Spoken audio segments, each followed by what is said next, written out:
And I think we're live. And on time. All 2 minutes late this time. So It's your that's fault. pretty good. You fucked your fingers. Better than usual. We started talking off air about Neil Breen, and I thought, no, we should be talking about this on air. So here we are. Don't worry, I can tell them how fucking god-awful it is now. Yeah, so... I'm repeating it. In case the name of the channel or the name of the show hasn't given it away, there will be spoilers throughout this whole episode. So if you haven't seen the two movies in question, you should probably watch them beforehand. Although I don't think it will matter so much with the first one. Oh, God. No. There's no plot to speak of, so what are we going to spoil? Well, there is kind of a plot. I actually have a theory which redeems this movie. You can. I would like you to try. Do tell. well, we should discuss what we're... Okay. The movies we're going to be talking about first. So, first of all, I think we'll tackle Neil Breen's Double Down, because I think that's the easier of the two, which I think speaks volumes about the second movie. Well... Yes. Well, I mean, the second movie could be almost anything, and we could call it the most brilliant thing ever created. But it's drugs. Yes, and of course, the second movie is Holy Mountain by Alejandro Jodorowsky, who is an amazing movie maker who obviously took way too much acid while making that movie. He did. You know, Neil Breen and Jodorowsky are both auteurs. In that they need to make a movie together. Maybe it'll be passable. You can. Oh, ouch! Wow. You can. You basically you can tell when a film is theirs, but one for the worse and one for the better. Yeah, and they both not only direct their own movies, but also star in them and wrote them as well. So. Yeah, and I'm sure if Mr. Breen could have had if he has a son or daughter in his films, he probably would have. I wish I could sit that man down and scold him. And also make it so he can no longer operate a camera. So these movies have a lot in common, except the quality of them. Yes. That's the big difference. Mm-hmm. So, all right, let's start with Neil Breen's Double Down. We should explain who Neil Breen is. I think he used to be a real estate agent. I think he might still be. I'm not entirely sure. Oh, good. He didn't quit his J job. So he decided to start making movies, and Double Down was from, I think, 2003, 2004? 2005 when it was released. Oh, 2005, on DVD. Yeah, it actually got a DVD release, apparently. And I think he's been making movies ever since. Yeah, he's made 4 films since, so he has five movies under his belt. The latest called Twisted Pair from last year. Yeah, if that's the one I'm thinking of, that's meant to be even worse than Double Down. So wow. Did any of the plot from Double Down come to fruition in any of these other movies? I think he plays God in that one or something like that. Or he's got some divine power. So it's almost as if. Are you saying that Neil Breen has an unhealthy ego? I think he quite possibly could. Look, I've got to say, I think people having a go and making a movie without studio backing is a great thing, right? Mm-hmm. There has been success stories before, right? Need I mention George Romero with Night of the Living Dead? I mean, that was just himself and some friends who made that movie with their own money over a long period of time in an old house. Absolutely, it was successful, but I must say about that film, they forgot to copyright it properly, so they actually saw no money from that, despite its success. Oh, okay, yeah, but the point is, your point still stands. Yeah, and that launched George Romero's career. Mm-hmm. Absolutely, it did. Same with Sam Raimi with Evil Dead. Yep. I think that's where Neil Breen went wrong. He didn't have "dead" in the title of his movie. Yeah. Something about that movie was dead. The two examples I picked just happened to have "dead" in the title. But yeah, Sam Raimi. and his friends did the same thing. They just put the money together themselves, made a low budget movie, and got attention, launched his career, launched a series of movies, just like Night of the Living Dead did. Yes. And I think that's a good thing. I have to respect someone who just wants to have a go and gets a camera and some friends and attempts to make a movie. Unfortunately for Neil Breen, it didn't work out too well. No, it didn't. But I mean, you are right. It's something, you know, I can at least respect the guy enough to say that, you know, he went out and I hate to say that he tried his best. I hope that's not his best, and that sounds awful, but he did try, and he's still doing it, and that in and of itself is pretty cool when it comes right down to it. So what I've wanted to try to avoid tonight is actually to make this a character assassination of some dude I don't even know, and we'll just talk about the film itself. But Neil Breen, man, he's something else. Well, I think we should go through the good parts of the movie first, and then we'll talk about the bad parts. So it was in focus most of the time. The camera was on. I mean, he took the lens cap off. The lens. So should we discuss the bad stuff now? Yeah. Can I start with one of us is going to mention this. It's not the script. It's not the writing. It's not even the mental masturbation that goes on throughout that entire film. It's not the lack of plot. It's a negative plot as far as I'm concerned. It has no forward momentum. It's the scenes that aren't stock footage, which I would say account for about 60% of the movie. Come on, it's about 20 footage and narration. It's about 20% stock footage. Oh, okay, and about maybe 70% of Neil in the desert next to his car. Yes, but the lens, the camera lens, has burn-in, terrible burn-in for the entire film. It gets progressively worse throughout the film, and there's this awful, almost triangle near the right side of the screen for the duration of the film. And got a crack in his lens or something. I didn't actually notice that. I must have been too busy laughing. Yeah, well, for sure. It's just something I tried not to focus on it. Like I try. It's like Austin Powers with the mole. You know. It just now to give Neil credit, I think he made the greatest comedy ever made. Unfortunately, he was trying to make a serious spy drama. So. Mm-hmm. But I don't think I've ever laughed so hard during a movie as this one. Oh, it was. It stopped being funny and started being torture about 5 minutes in. 5 minutes for you? Wow. No, he's still doing the voiceover, explaining how great he is in that first 5 minutes. Yes, that went at least 15 minutes. It doesn't stop. He just keeps doing it. And they're the same lines. They're not even different. It's the same lines over and fucking over again for 2 fucking hours. Well, I mean, he was first in his class in computer science. And I've written a lot of this down too, so we can go through it. Yeah, I painstakingly wrote a lot of it down, so we can discuss it. I was hoping you would. I started to about a half an hour ago, and then I was listening to the first 10 minutes or so again, and I was like, you know what? A lot of this speaks for itself, but I wish I had written more down. So I'm glad you did. But do you want to hear my theory? Do you want to hear my theory that this might actually be a great movie if you look at it through a certain lens? Not the lens he filmed it in. No. Well, if you take, if you put aside the bad acting and the low budget and things like that, which I can forgive for a low budget movie, right? But although he should have made some better choices with some of the directing. But if you look at the story and the character through a certain lens, it makes a lot more sense. And that is that, we're seeing the whole story through the main character's perspective. I think that's pretty clear because he does a voiceover throughout the whole thing.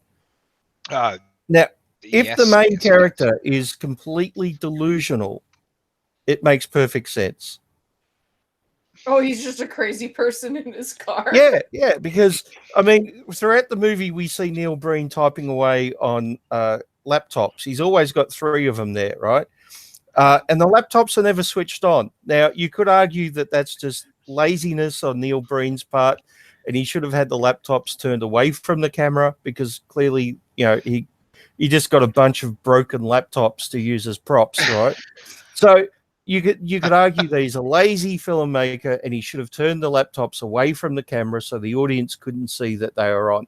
But maybe Neil Breen is brilliant, right? Maybe that's a tiny little clue that the main character is just delusional and that he's not communicating with satellites at all.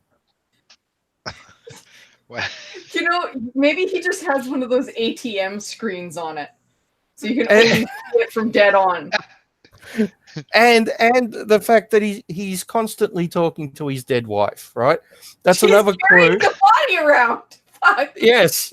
Well, that's another clue that he's delusional and insane, and that none of the events in the movie are actually happening. It's all in his head. Well, he's going from full body to skeleton back to full body. Yeah. And he sees his dead parents as well. Yeah, and then he asks his friends, did you see my parents? Who? Oh, never mind. You fucking Looney Tune. And he's got a magic rock. And I want to spend a bit of time talking about the magic rock later. But he does have a magic rock. I don't know why you would include a magic rock in a spy thriller, but he does have a magic rock, which supports my theory that maybe the main character is just delusional. Yeah. This is very... Bane, in 3 or 4 pages on my notepad here, like it's a small notepad of scrawls for basically what I started writing about a half an hour ago. I'm going to send you a picture of this after, because I have in all capitals magic rock in quotations on one fucking page. So this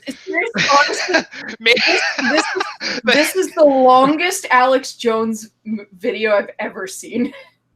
Yeah, this is what Alex Jones thinks he is. So the magic rock thing must have struck a nerve with both of us, because I have 3 or 4 pages here of basic his narration at the beginning. Many medals for distinguished service, and first in class, this and that. Medal. A few more pages of narration, of course, and then on the 5th page, I have turned sideways magic rock.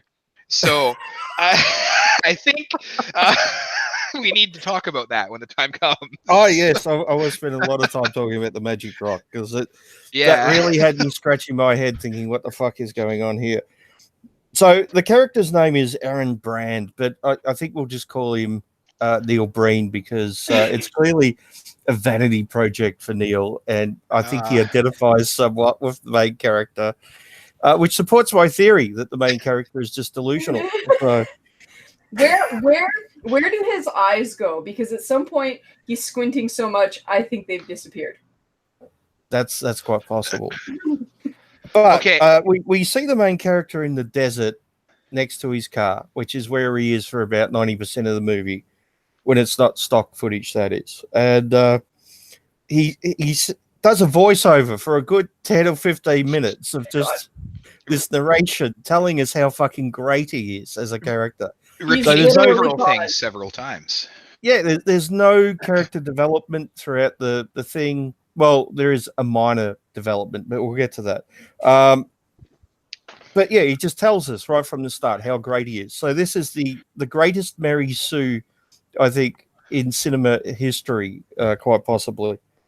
So he was the first in his class in college in computer science, which is important because we'll see why in a minute. He joined the military and became a fighter pilot. Now, that has no relevance to anything else in the entire movie. He doesn't fly a plane. He doesn't talk about flying planes at any point. Has absolutely no relevance to anything whatsoever.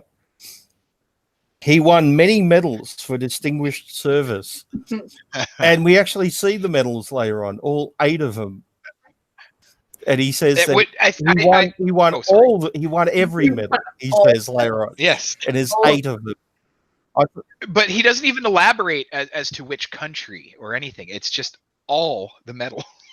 And he has them. All of And them. he has them pinned, all 8 of them pinned to a sleeveless denim jacket, which I thought was really classy. You would, right? Yeah.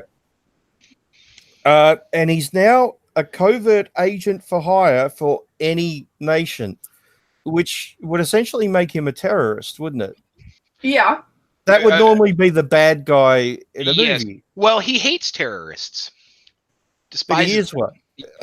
Anyone can hire him for terrorism, but he's meant to be the good guy in the movie. Somewhat confusing. Somewhat. Now, he met the love of his life at 7, and we see the 2 of them when they were 7. Are you sure it was 7? I'm not so sure it was 7. I think it might. Yeah, he said 7. 7. Yeah, no, I was. So, no, yeah, okay. so I know. When your sarcasm's so thick, they think you're stupid. Well, but what I found interesting about this is that later on, when we see him in the pool with his girlfriend, fiance, whatever, I'm just going to call her his wife, right? For simplification, she's obviously a lot younger than him. I mean, maybe he aged like a bag of shit from laying around in the desert all the time. Okay, I have to say, again, I don't want this to turn into just a character assassination or just making fun of Neil Breen incessantly, but he looks... Too late. I know, I have to say, I just gotta say, I mean, he's not that bad looking. He kind of looks like if Mickey Rourke's plastic surgery had gone right. He'd have to be in his 40s, right? And yes, and she'd be in her 20s, but they met when they were 7. Maybe he picks his face a lot. So, did she have really good plastic surgery, or was she on a spaceship that was going light speed? I don't know. Possibly both. He needs to stop baking himself in the sun. That's the problem. He's aged like a leather handbag. That's the problem. He needs to buy a house and stop spending so much time in the desert talking to his car. Yeah. Well, to himself. Oh, Neil, you're such a good man. Oh, you're like the bestest. This whole fucking movie is just him stroking himself. We watched the longest masturbation session ever.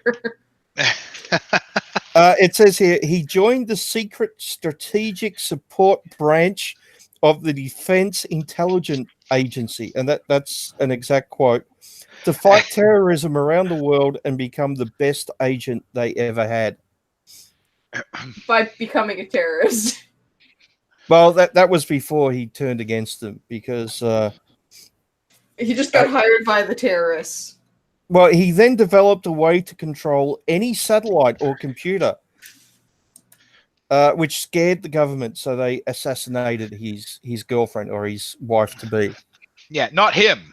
No, and that's a beautiful scene with him and his bride-to-be in the pool. It's beautifully shot how she turns her back to the camera, so she's got her shoulder pointing towards him because she doesn't want to show her tits, obviously. Oh, yeah. You're right. It was beautiful. Yeah, except when they go for the close-up, in which case she's clearly facing him, and then they cut to the next shot, and it's back to the camera again. Very well directed, Neil.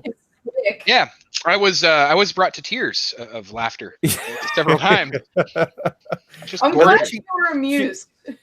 She gets shot in the back, and then we see one of the funniest scenes in the movie, which is meant to be emotional, and we're meant to relate to this character, but you can't help but laugh.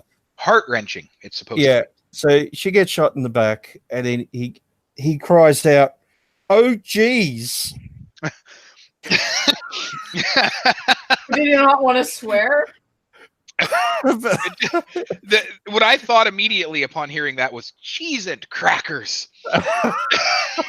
It's like my grandmother cussing.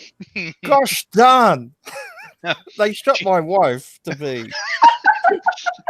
There's a quote for a t-shirt. That has to happen. Gosh darn, they shot my wife. Perfect. Oh, God. And we see a montage of images of Neil holding, I think it's a lotus flower covered in blood and screaming. And then it cuts to a scene of both his wife and himself floating face down in the pool. Well, yeah. I mean, he clearly tried to kill himself. It didn't work. And then another cut to him screaming. And it's just, it's weird and funny. It's lunacy. It's Yeah, lunacy. and we're meant to like feel emotion towards his character at this point, but it's just hilarious. You don't feel any emotional connection because you're too busy laughing. Cringing. And it was laughing, after that he started selling his services to other countries. Now, I get the basis of that, right? He was dangerous. They tried to assassinate him, but accidentally killed his wife. So now he's turned against the government, and he's bitter, and he's selling his services to other countries. Right, that works. It could work if you did it right. But he then tells us that he earns millions of dollars from these terrorist acts, and he donates it all to children's charities and disaster relief, Well, which is a little bit confusing. Is this guy an evil, bitter guy, or is he, some kind of saint? both. Both, Separate. yeah. I mean, he does donate money to disaster relief of the apparent disasters he helps create. He Um, then turns around and assassinates a perfectly innocent couple because he's too fucking retarded to get the right one. Oh, we'll get to that. We'll get Yeah. to that. I can just It's hard not to jump around. We're trying. the movie does that. The movie does nothing but that. It's here and then it's there and then it's here and then there's no plot. But I think the anti-character is a good character in movies if it's done right. Right? You have a This is character a character. that does bad things, but either changes. So by the end of the movie, they're doing good things, right? Yes. Or you have someone who may be a bad guy, but you can relate to him some way. Maybe there's something about his humanity that shines through. Absolutely. Good villains are easy to relate to, I think. Yeah. Yeah. There's lots of good examples of anti-heroes who the audience is meant to relate to in some way, or the character changes or evolves. But we really don't get any of this. We just get he's doing terrorist attacks for whatever for money, but he's a good guy because he gives the money away. And that doesn't really make a lot of sense. It doesn't really fit together.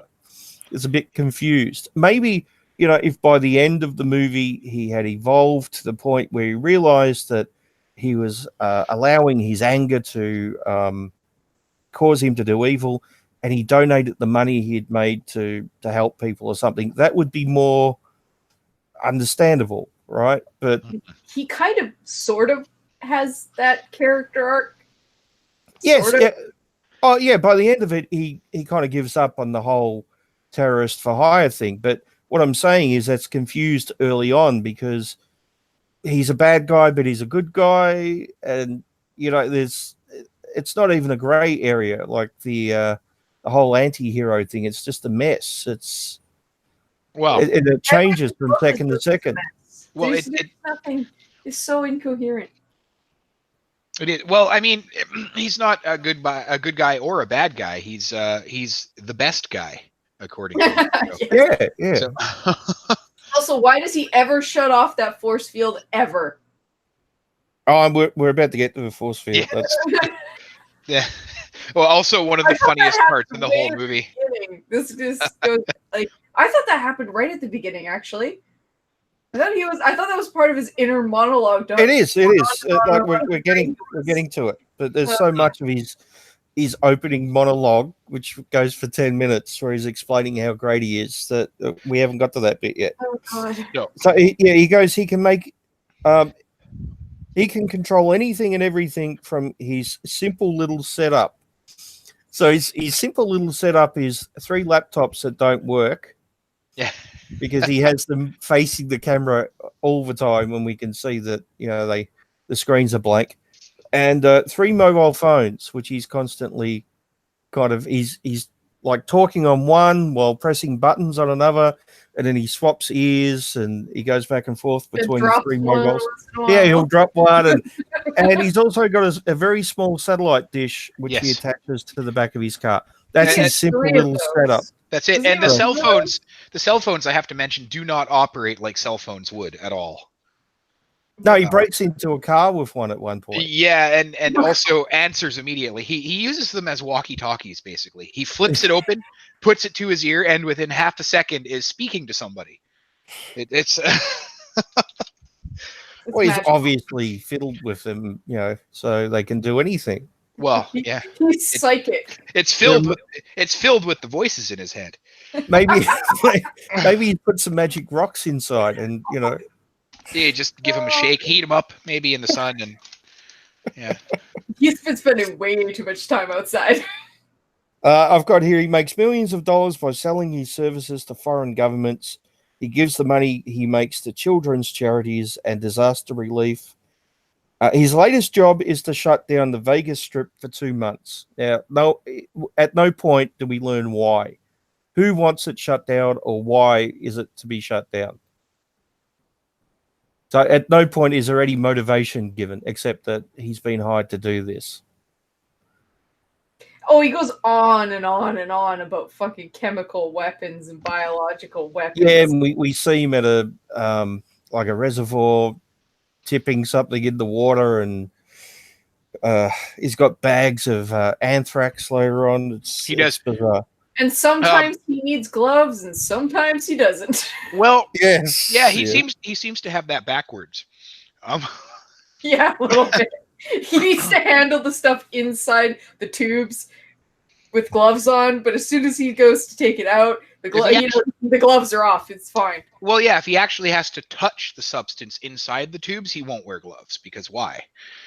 But if it's in the tubes that are deadly, you should go around rubbing those fucking tubes on people.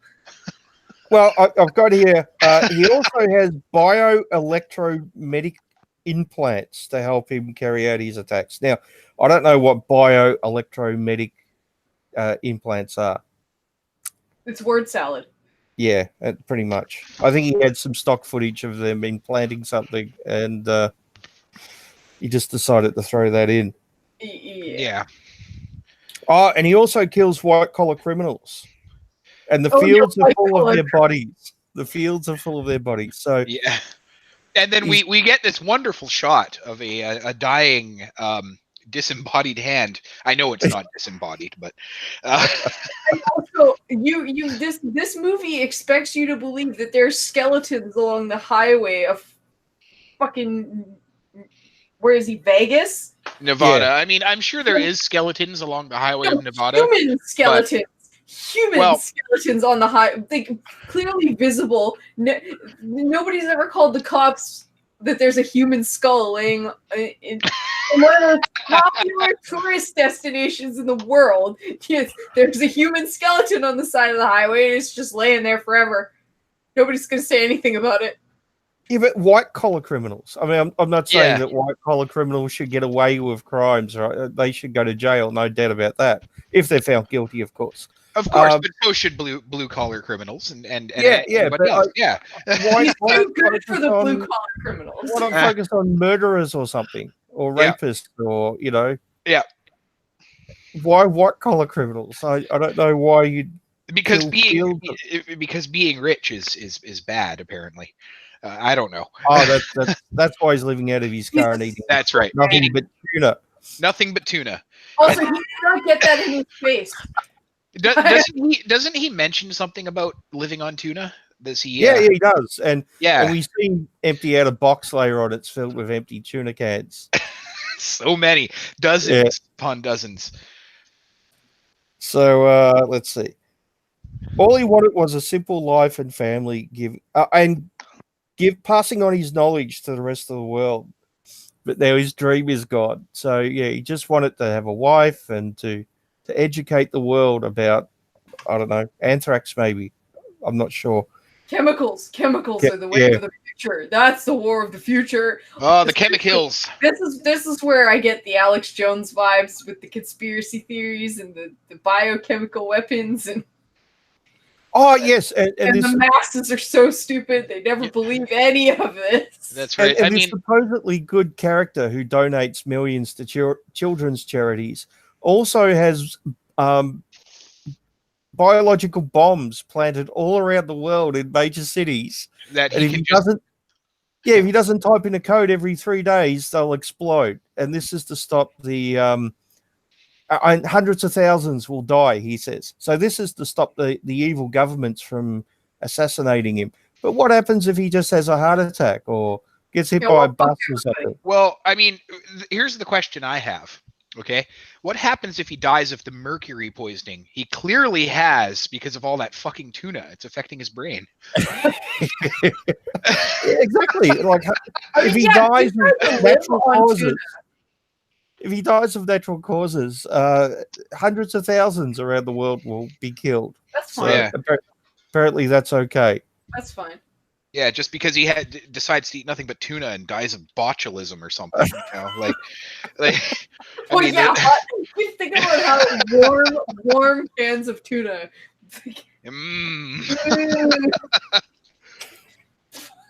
Hot tuna. That sounds wonderful. It's a good thing he doesn't get most of it in his mouth and most of it lands on his crotch. Oh, also another scene that made me laugh. Far more than his intention was. Trying to eat and drive. Yeah. Oh, as the tuna spills on his. That was the sound he made, by the way. And I quote. Ah.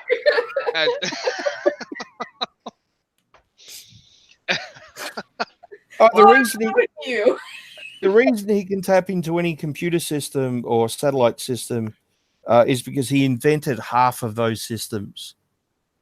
Yeah. So, you know, he's done everything. He's literally Superman. Yeah. I thought Al Gore invented that stuff. Oh, and now we get to the... he also invented an invisible shield using satellite lasers. I don't know how satellite lasers work. It makes him invisible, too. Well, I mean, I'm not sure how either. My GPS isn't that accurate. I mean, that was... this is 15 years after the fact. So the invisible shield can hide objects in a small area, and there's also a force field, which causes death if an intruder gets too close. So, and that's never mentioned again throughout the entire movie. Yeah, why wouldn't you leave that on all the time forever? Yeah, too bad if it's like someone, I don't know, hiking through the desert or something, and they come across him. The scene with that fellow sneaking up on that car, though, that was something else. I mean, this is the point of the movie that I wanted to like fucking rip my eyes out. And it's still the first 10 minutes. Yeah. And he talks to all the world leaders directly. He just rings them up, apparently, and they put him right through. Well, he doesn't ring them up. He flips his phone open and is immediately talking to the one he wants to.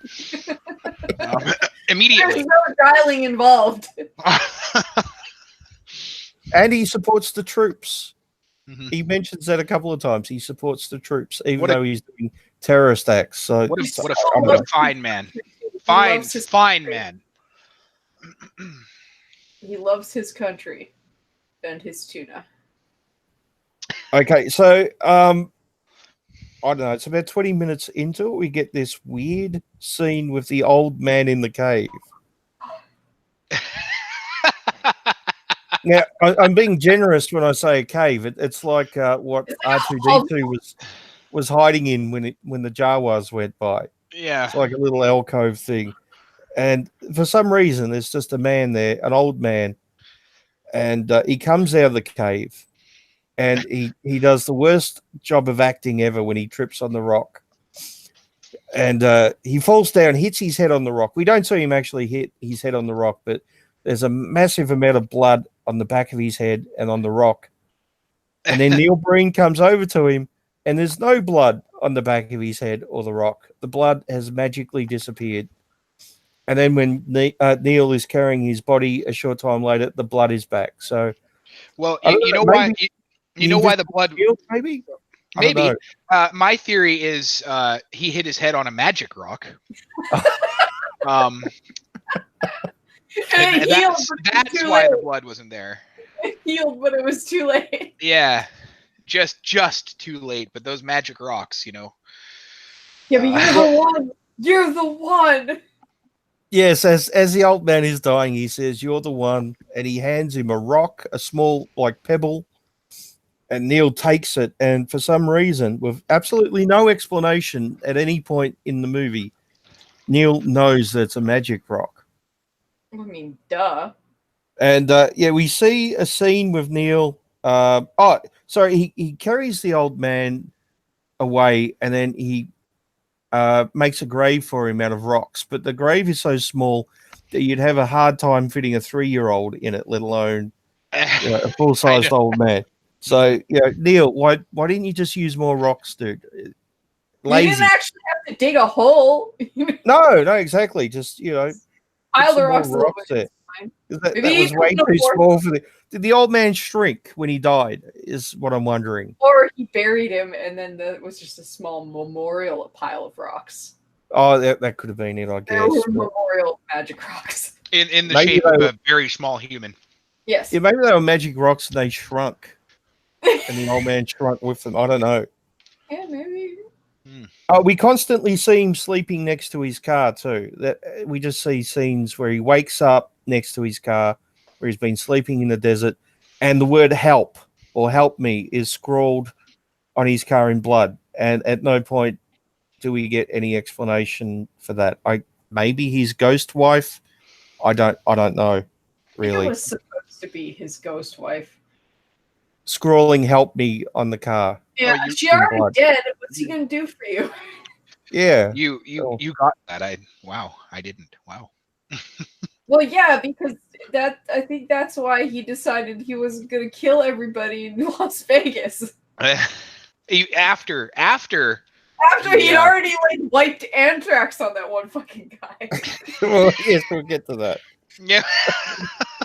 So then he's down by the reservoir and he sees the ghosts of his parents. They're just there for some reason, and they wave to him and walk off. They have a brief conversation. Yeah, and he reaches out to touch them, and for I think about 2 minutes, we see their hands almost touching. I'm thinking, Neil, just reach that extra inch. You're so close, and then the ghost mother pulls her hand back, and they walk off and disappear. No explanation of why he's seeing his dead parents. Just none. They're just right? there. They're just there. And then all of a sudden, he's having dinner with people. Who are these people, Neil?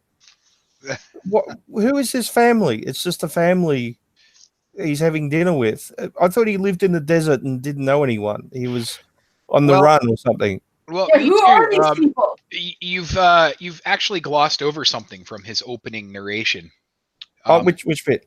Well, and again, and I quote, "I've always lived between this world and the other." I don't know what that even means, though.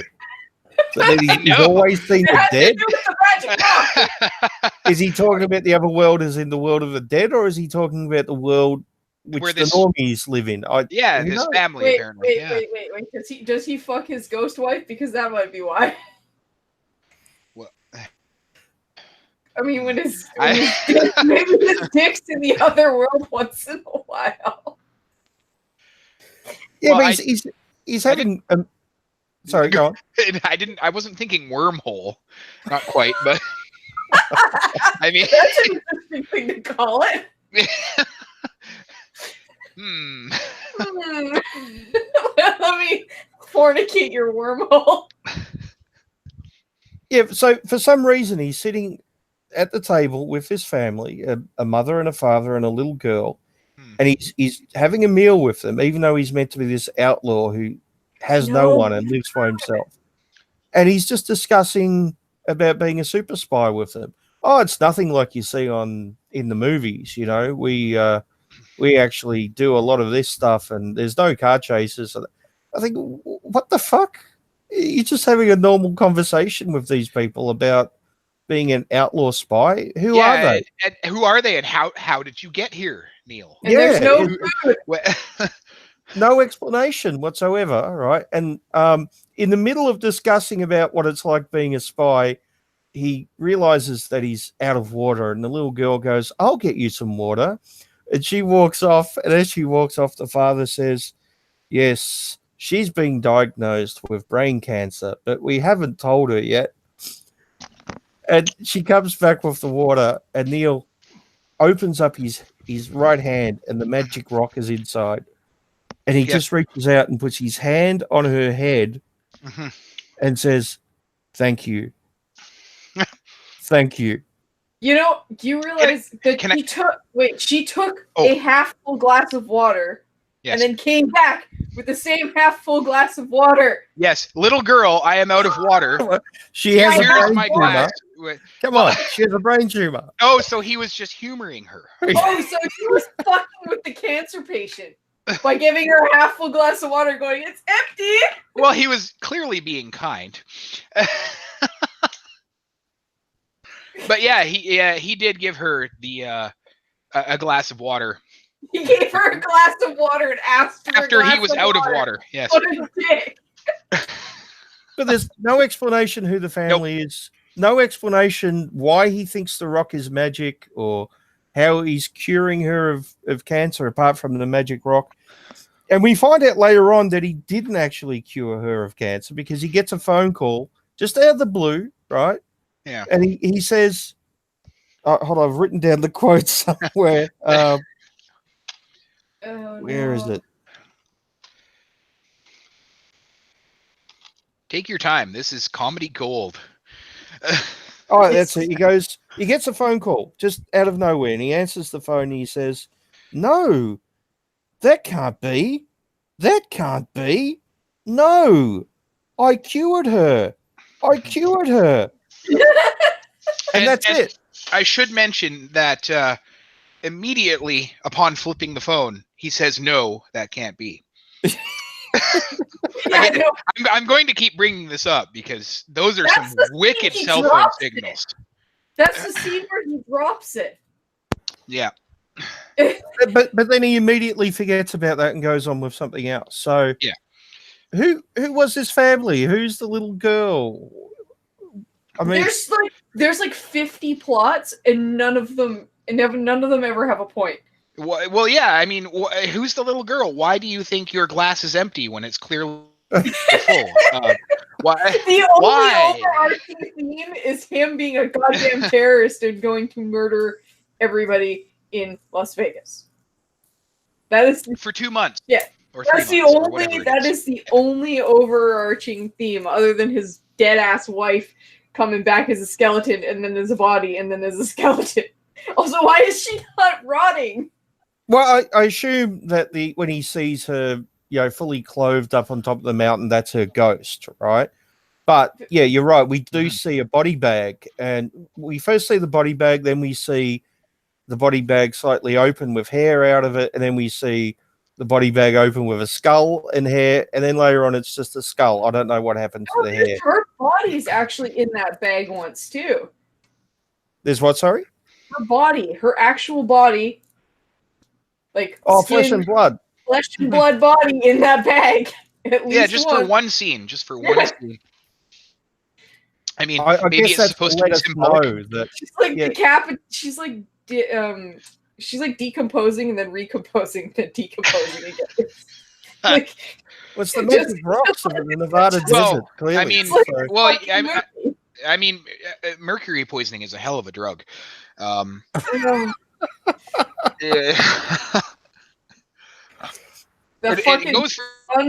goes for your mind first. The sun bleached his brain. So yeah, he sees his dead wife again up on top of the mountain, and he talks about using the magic rock to bring her back. So he thinks his magic rock can somehow resurrect his dead wife but she says no, and I don't Yeah. really blame her. If I was Neil Breen's dead wife, I don't think I'd want to come back. He probably kidnapped her and told her, "You love me now. We met when we were 7. Do you remember? We were 7. Are you?" Yeah. I've won a shit ton of medals. You and were will 7, I marry was me. 27. By the age, Yeah. what's the age difference? Well, the age Oh, difference. Oh, No. If you look no. at the age difference later on when they're in the pool, clearly they're not the same at bloody age. what He have could you have done? picked he could have picked an actress who was around his own age, but he picked the young I mentioned that actress actually because he while we were wanted the watching. I was nude thinking, scene with the young actress. That's why. yeah. Well, I mean, He just wanted to put his wet dick up on her leg like that once. I'm sure. I was going to say I'm sure he did, but I don't want to get sued by Neil Breen. So that's scandalous. How dare you? You clearly see his Yeah. dick in that scene when they're in the pool. you actually yeah, do. you Yeah. definitely see his Yeah. balls floating when he's face down. That was Yeah. frightening. I thought it was a horror Yes, movie you there for a second. see so much of his dick and balls. He really just wanted to rub them up against a pretty girl for once. That's the only reason. For Yeah, once. Ouch. Wow. Well, you know, I mean, if you want to do that, fair enough. But then don't have the whole story based around the fact that he and his wife were 7 when they met. Are you sure they were Yeah. It 7? doesn't make sense, Neil. I'm not so sure they were 7. I don't remember. Yeah, he said numerous times they were 7, and we you see. just want to sit him down in a chair, don't you? I man? do. Like, I want to bring. Just by the shoulders and just push him down and just be like, look, Neil, look. You're not allowed to operate Like- a camera ever This again. in your this isn't how you write a character, Neil. Yeah, it has Yeah. to make sense. This is not how you write At plot. least, This is not how you write plot. There's no. you know, that's just it. This is not how you write plot, and it has to make sense. And this is coming from a diehard David Lynch fan, right? Yes. So, David Lynch and makes his, plenty you of know, sense. it does. David Lynch's work, in and of itself, does make sense. In and of itself, Double Down actually doesn't make sense within its own framework. That's Unless the the main- amazing thing. Unless the main character is delusional and the whole thing is Yeah. delusional That's right. hallucination. It's so fucking. Yeah, but really though, that's what I've wanted to mention since the beginning of the discussion. The film is amazing in that it stumbles upon itself over and over and over again. And I know that a lot of that has to do with budget and time constraints, and it really is just one man. It's a one-man show, one-man job. If it had good writing, And- he would have been fine. You just needed to follow one storyline. He would have been okay. It might have been watchable. Well, I mean, personally, I found it very watchable Ugh. in an absolutely hilarious sense. Like I told Bane off air before we went on air. He's both enriched my life and made it worse by introducing me to this movie. And like I said, I would rather watch 10 hours straight of Chernobyl documentaries than watch this movie one more time. All right, Well, Well, I hate to very inform good. you, but, Should but next we time it's continue my on pick. with the plot? You're I not hate to making me inform you watch this, but this one again. next time it's my pick. I'm picking this movie twice. So No. Well, it is I'll called actually Double do that. I've Down, already after watched all. it. I don't have to watch it again. double Well, down. that's right. You need to double I don't have down to on your watch it picks. again. Piss I've off already missing on. And, Experienced it once was enough. I will never do it again. I don't recommend anybody else do it. well, if he picks it again, you have to. I mean, I have to say, Bane, I am down with this. That's not the fucking rules. You cannot make up these rules. Nothing but double down. We'll change the name Yeah. of the show to Nothing But Double Down Review. There will be double down. Never again. That's the show. Yeah. and we'll do the sequel as well, which is Triple Down. So Yes. Oh, no. And the sequel to that, which is inexplicably called Four Down. I don't know. I just. Well, yeah, it would be called Quadruple Down because that would make too much sense, and it's Neil Breen. Yeah. And nothing he does makes sense, including murdering innocent people. Yeah. Can we talk about that a little bit? Are we at that point in the the murdering innocent people. Almost. yeah. Okay. There's one small scene before that where he does a swap with some guy in a car park. He has a large. He has like a large bag of You too, something. Anon. Fucking anthrax. I know. I thought it was like heroin Coke? or something. Yeah. Coke, right? Yeah, or heroin. Yeah, uncooked heroin right before. And then a second later, he's like, "I got anthrax," and he drops part of it. Fucking He idiot. hands it to the guy, and the guy hands him some vials with some, I don't know, biological agent in it or something. And so the big bag of anthrax is sitting on the back end of the car, and the guy does the worst job ever of acting. And all he has to do is go to pick it up and accidentally knock it off the car, right?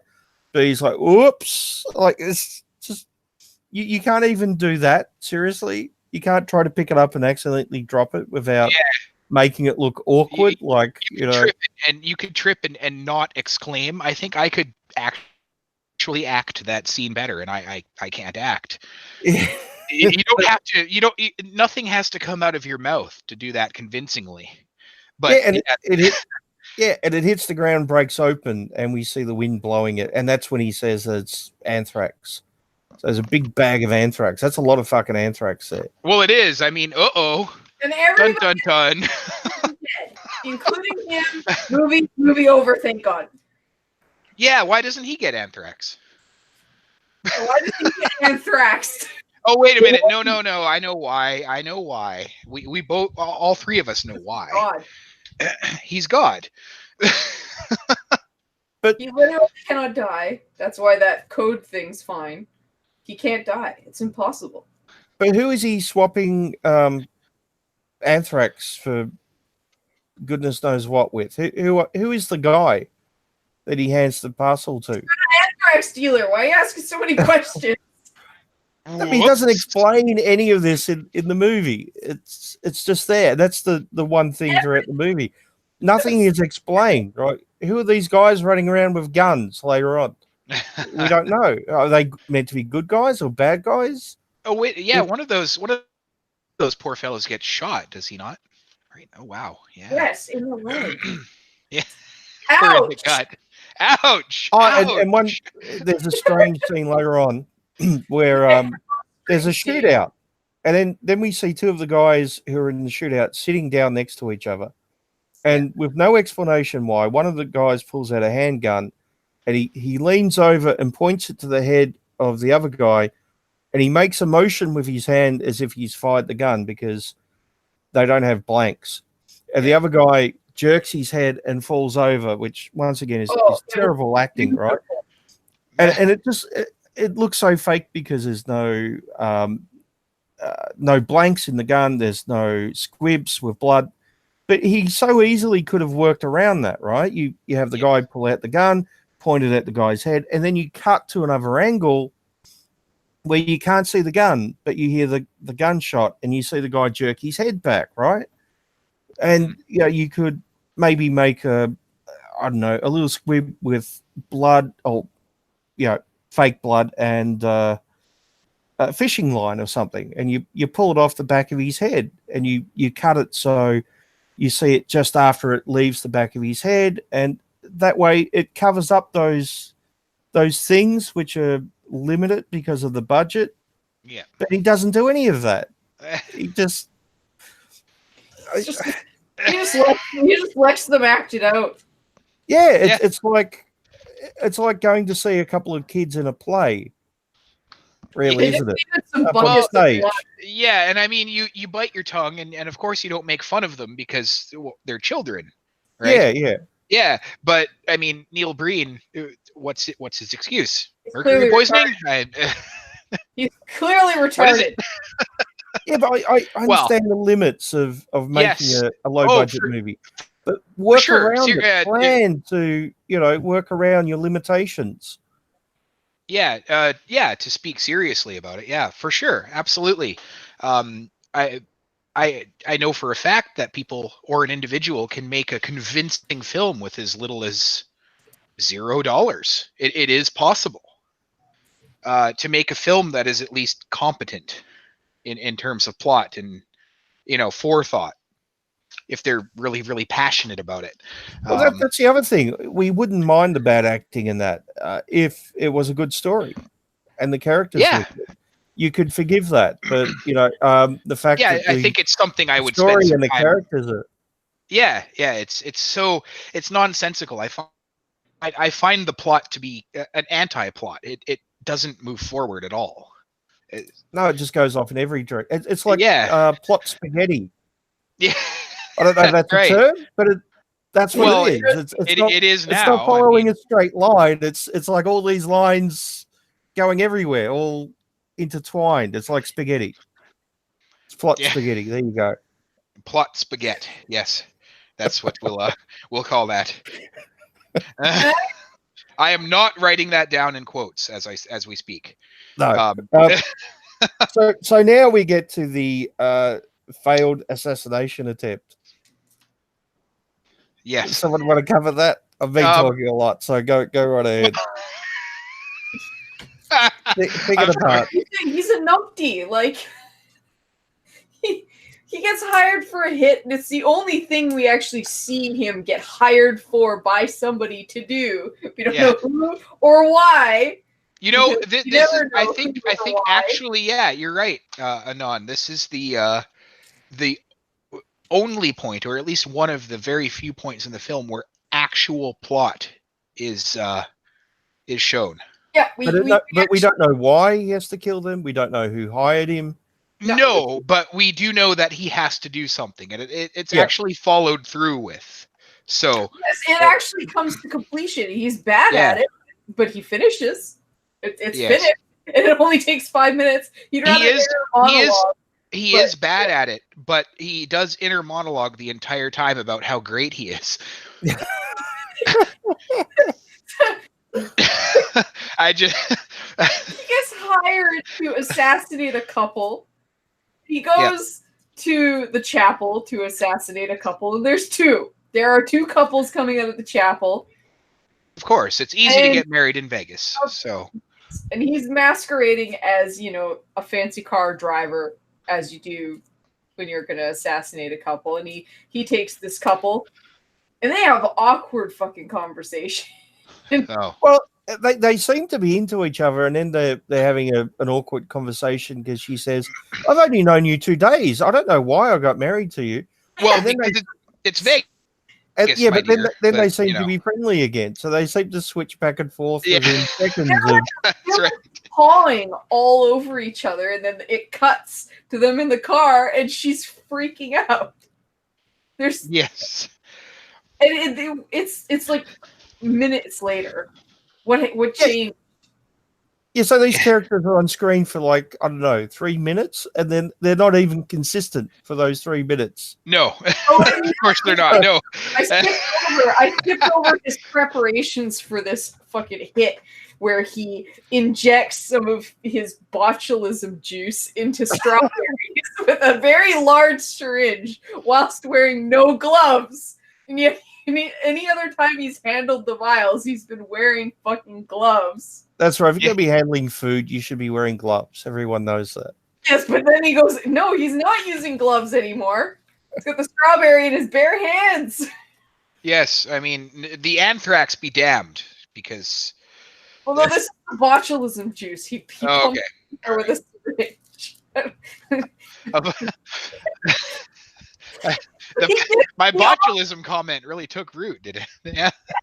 I mean, he offers them champagne, and he plops the botulism strawberries in the champagne and kills them. So, well, no, he doesn't. He doesn't kill them. The guy does a bad job of acting when he passes out, and then she passes out. So we thought he died, basically. Okay. Well, he dumps the guy's body in the boot of the car, or the trunk, for those Americans listening, and you can tell the guy's helping him move his body to get into the car because and he goes back to the car, and the wife wakes up, and this is just a weird part. The whole thing's weird, but he plays a head game with her. He says, she goes, "Where am I?" who are you? And he says, we just got married the other day. Yeah, well, yeah. Oh yeah. Oh my god. I completely forgot about this scene. Why? Why is he fucking with her like that? Because she is clearly like apocalyptically hungover. It feels like her, I'm sure. So And he's a dick. yeah. That's what I mean about his character being so confused, because this good guy who donates money to children's charities, well, he's also a fucking hired assassin, and he's fucking with this woman, right? Really in the back of his fucking car, like after he's drugged her. Yeah. With botulisms. Yeah. And then he gets a phone call saying, you picked up the wrong couple. Yeah. And again, this is during his narration, at least in between of him basically saying how great he is. And then he's like, "Oh darn! Well, I guess I gotta dump the body of this other couple in the desert and then go and get the right one." Yeah. And he says, "The wedding's over. Get the fuck out of the car." I don't know if he says "get the fuck out," but I can't remember. But he says, "Get out of the car." Yeah. And he dumps their bodies because she can't move either. She's paralyzed. Yeah. What the fuck, Neil? Well, no, the better thing, he finds the correct couple somehow magically in the middle of the fucking desert. He does end up correcting his mistake, No, to his credit. They already killed themselves. Yeah, they killed themselves out of fear of being killed at by least him. in terms of, yes. So he legitimately didn't actually accomplish the only thing we saw him hired to do. The mega genius, perfect man ever couldn't kill a couple of people. But I love the way no. He's killed the wrong couple. He's so perfect. They killed him. They killed themselves. Yes. Because this is the type of mental masturbation that we come to expect from Mr. Breen. He is so perfect that they killed themselves out of respect for his assassination prowess. Greatness. I have to ask, were they really dead though? Because when he found that they were leaning against each other and sitting upright, and they had it looked like tomato sauce smeared on their foreheads, right? There's clearly no bullet hole or anything. But surely, if they shot each other in the head like that, right, wouldn't their bodies have gone backwards? They wouldn't be sitting up anymore. No. And there'd be a gun on the floor or something. Where was the gun? It magically disappeared. The magic rock did it. The magic rock did it. Yes. Oh, that magic rock.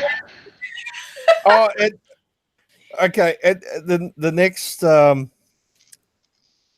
then he smears the anthrax on someone's arm. Yes, that's what it was. Yeah, that's what I've been waiting for. He smears the anthrax on someone's arm and says he'll be dead in 5 minutes. Yeah, and doesn't he fucking like go off on the unmerits of like chemical warfare, like not 2 minutes after doing that, like freaking out over how anthrax works?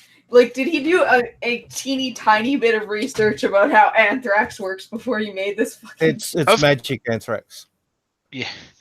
You don't have to inhale it. And to answer your question, of course he did. He was first in his class in computer science. And screenwriting.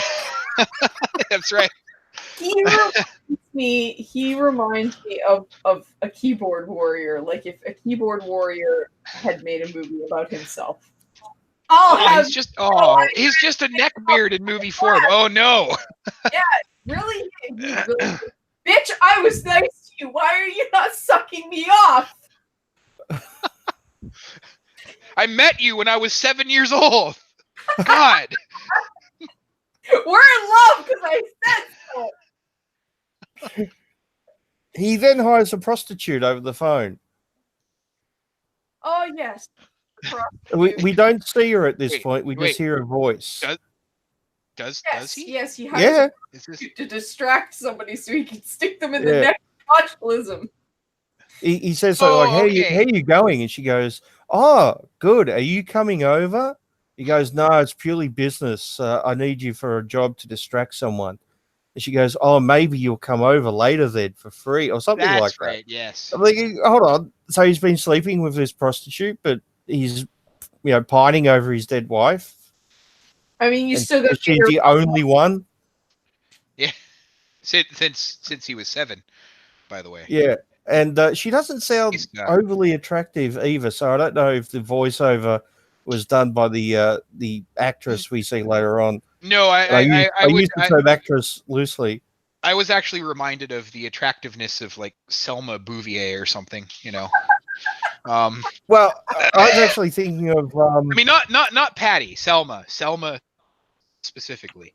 I don't know if you guys have ever listened to Howard Stern, but I used to listen to a bit of Howard Stern, and he had years ago, yeah. He had an 80-something-year-old who was a porn star, and the voiceover of the prostitute sounded exactly like her. So, yeah. Wow. Oh my. Yeah. So, yeah, I was a bit surprised when we saw the actual prostitute. Because the features did not match the voice at all. He couldn't afford her to make the phone call. He He got that one scene. That's all he got. So we need to describe this scene because it's so fucking bizarre and funny. He breaks into a car using his mobile phone, a sports car like a Porsche or something. Yeah. And he drives to pick up this guy. No explanation as to who this guy is. We don't know who the fuck he is, right? The guy gets in the car. He's clearly wearing a fake goatee. It just looks so fucking fake. It's unbelievable. Oh my goodness, yes. This scene got me. And carry on. You know who he is, sort of. Yeah. Those 2 business guys that said, we need you to get this guy. Yeah, but why? How's this? What's it to do with the plot? Nothing. Exactly.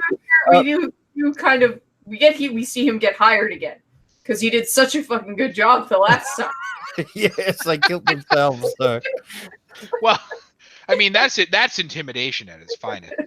Yeah. I mean the mob couldn't get somebody like that. Like, I mean it's like in Casino or something. If the Joe Pesci beat himself to death with a baseball bat, that's impressive. Like. That's some impressive shit right there. Like, Neil's got a hit out on us. We have no fucking chance. That's just you might as well just off yourself because damn, he graduated first in his class, don't you know? So as they're driving along, they see the hired prostitute walking down the street. That's all she does basically. I think she might drop like a strap over her shoulder or something. Yes. Right? And fake goatee guy is so mesmerized by it that he turns and looks at it, and that's when Neil Breen leans over and drugs him with a syringe. Yeah. The botulism. Yeah, and he pulls up in front of the 2 guys, and he winds down the window, and the 2 guys go, "Who's that guy?" And Neil Breen reaches over and pulls off the fake goatee, and they immediately pull out their guns. Right, in fear, even though the guy's clearly passed out. Yeah. And then we see the prostitute has been murdered, and he says something like she was a great agent. So, what, she wasn't a prostitute? She was an agent? Then I don't know. I'm confused. Well, that's this whole movie for you. Yeah, and I don't know how any of that fits into the rest of the plot at all. I have to admit that during that scene when he pulled off the fake goatee, my mind went to some really weird places, and I got to tell you, what I thought of was Adolf Hitler wearing fake skin over his mustache. And somebody pulling that off against a bunch of Nazi hunters. And that's a great idea for a comedy. That's what I thought of. That's a great idea for a comedy. I was like, what? What the fuck is this movie doing to me? And the title of the movie could be The Telltale Mustache. Yeah, because that's what I thought of immediately. As soon as they pulled that off, my brain went to, what if Hitler had fake skin? Like, what the fuck? What the fuck, Neil? What have you done to me? Seriously, this movie makes you stupider. Yeah, that's right. Just Well, it watch makes you confused. No Yeah. doubt about that. So we then have the big Anthrax deal, where there's guys, two lots of guys out in the middle of nowhere with machine guns. And they're hiding and kind of coming towards each other, and we don't know who the deal is with, or why the deal is happening, or how it fits into the overall plot. None of this is explained at all. And we see, I think it's 4 guys and Neil walk out and meet in the middle. And we see, I should mention, every time a character has dialogue, we see the same shot with the blue sky behind them Yes. Well, constantly. I mean, yes. The budget. All those budget constraints. He did all of the shots at the same time with everybody. Yeah. That's what I figure. Yeah. Yeah, I caught that as well. It was it wasn't that jarring because the rest of the plot was so nonsensical and I was having such a admittedly good time watching the movie. Glad you did. I was screaming at the TV like an angry sports fan. Yeah, I mean, despite myself, I was having a good time. So, I think it's hilarious. I think, Yeah. like I said, I think it's the greatest comedy ever made. yeah, As we're about to see, because they're about to do an Anthrax deal again, another Anthrax deal. Oh yeah, he ran out. He wasted all the rest of it on that guy's arm. Right, so he has these small vials, and he's about to hand one to someone, and he once again a great job of acting where he drops it, and he goes, "Oops, it broke open. Run!" Almost And then exactly. everyone runs. Hey, Almost exactly like that. yeah, I think I did a better job of acting than he did, to be honest. well, you and did. everyone Oops, Yeah, it broke open. Yeah. run, Run. and everyone just runs. Yeah. And I then mean- there's a shootout that we don't fucking see, and it cuts, and everybody's dead. And the 2 guys say, "Great job." What the fuck Wow. did he do? What, I don't know. I don't understand. Did he get what he was getting out of the deal, or Or did he get I mean, everything? clearly he did a great job. I mean, we just don't know what that job was or why or you know. Super Neil killed them all. We don't And see we any should mention through all this that we're explaining about the plot, that there is constantly cutting back to him talking to his dead wife on the top of the hill. And It's repeating all- things that he has said over and over again, and over and ad over, nauseum. Yeah, over, and over I'm so and alone. over and over. And I'm fucking so over. alone. I'm so alone, but I'm not lonely. but I'm so alone. Oh, But I'm not lonely. Okay.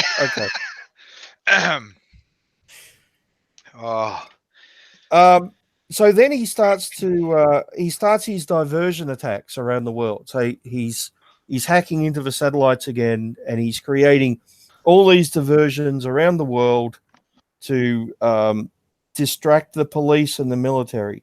Now, why the Vegas police would be interested in, I don't know, the Tokyo subway system, I'm not sure. But apparently they're really distracted by, maybe they're watching it on TV. maybe. Yeah, that actually was mentioned, wasn't it? Wow. Yeah. Yeah. So I don't know why the police would be distracted. If anything, if there's all these terrorist attacks happening around the world, surely they'd be on alert, wouldn't they? You would think so. High alert. Now they're But too apparently they're distracted by it. It's CNN. They're watching it on CNN and, drinking coffee and eating donuts, which is apparently all cops do. Typical. And, typical. And that's why he can get away with these terrorist shenanigans. Apparently, He can rub some anthrax on some fat people. There you go. and it's at this point that he pulls out his 8 medals, which apparently every single medal that you can get, It's all of the medals. Oh, all of the medals everywhere, even the Girl Scout ones. Yeah, all of them. He sold the most cookies, and He's got the basket weaving fucking medal, and it's the hardest. Yeah, they were anthrax cookies, but that's not the point. He still sold the most of them. yeah, And it's all about being the best here, folks. that's also when he gets the phone call about the girl, and he says, "No, that can't be. That can't be. No, I cured her. I cured her." And he throws the phone down, and then the plot moves on as if that never happened. Yeah, as it does with most fucking things. Mm-hmm. And then we see him crawling through the desert, and this is the worst acting in the whole movie, which is saying something. No! He's going, no, and he's crawling through the desert, and at one point he's running down the hill, and there's this long shot where he runs down the hill, and he just runs off into the desert, and we see him running off into the desert for minutes. We do, and that talking about that right now, I have never wished for OBS on this show more than I do right now. So we can show that scene Yes. of him running, and then it cutting, and the fucking sky completely changing, but he's still running. And then once again, incredibly bad acting by Neil, where he trips over, worst trip acting ever, and he lands next to a yeah, yes, that's the exact sound. He lands next to a cow skull or something, and he cuts his arm, and he stands up, and he's got this fake blood on his arm, and his dead wife comes along and just touches him, and suddenly the wound is healed and the blood is gone. Oh, she's the magic rock. Yeah, just gorgeous. I should mention that the antler or the horn on the skull isn't facing the correct way to actually cut him. I remember.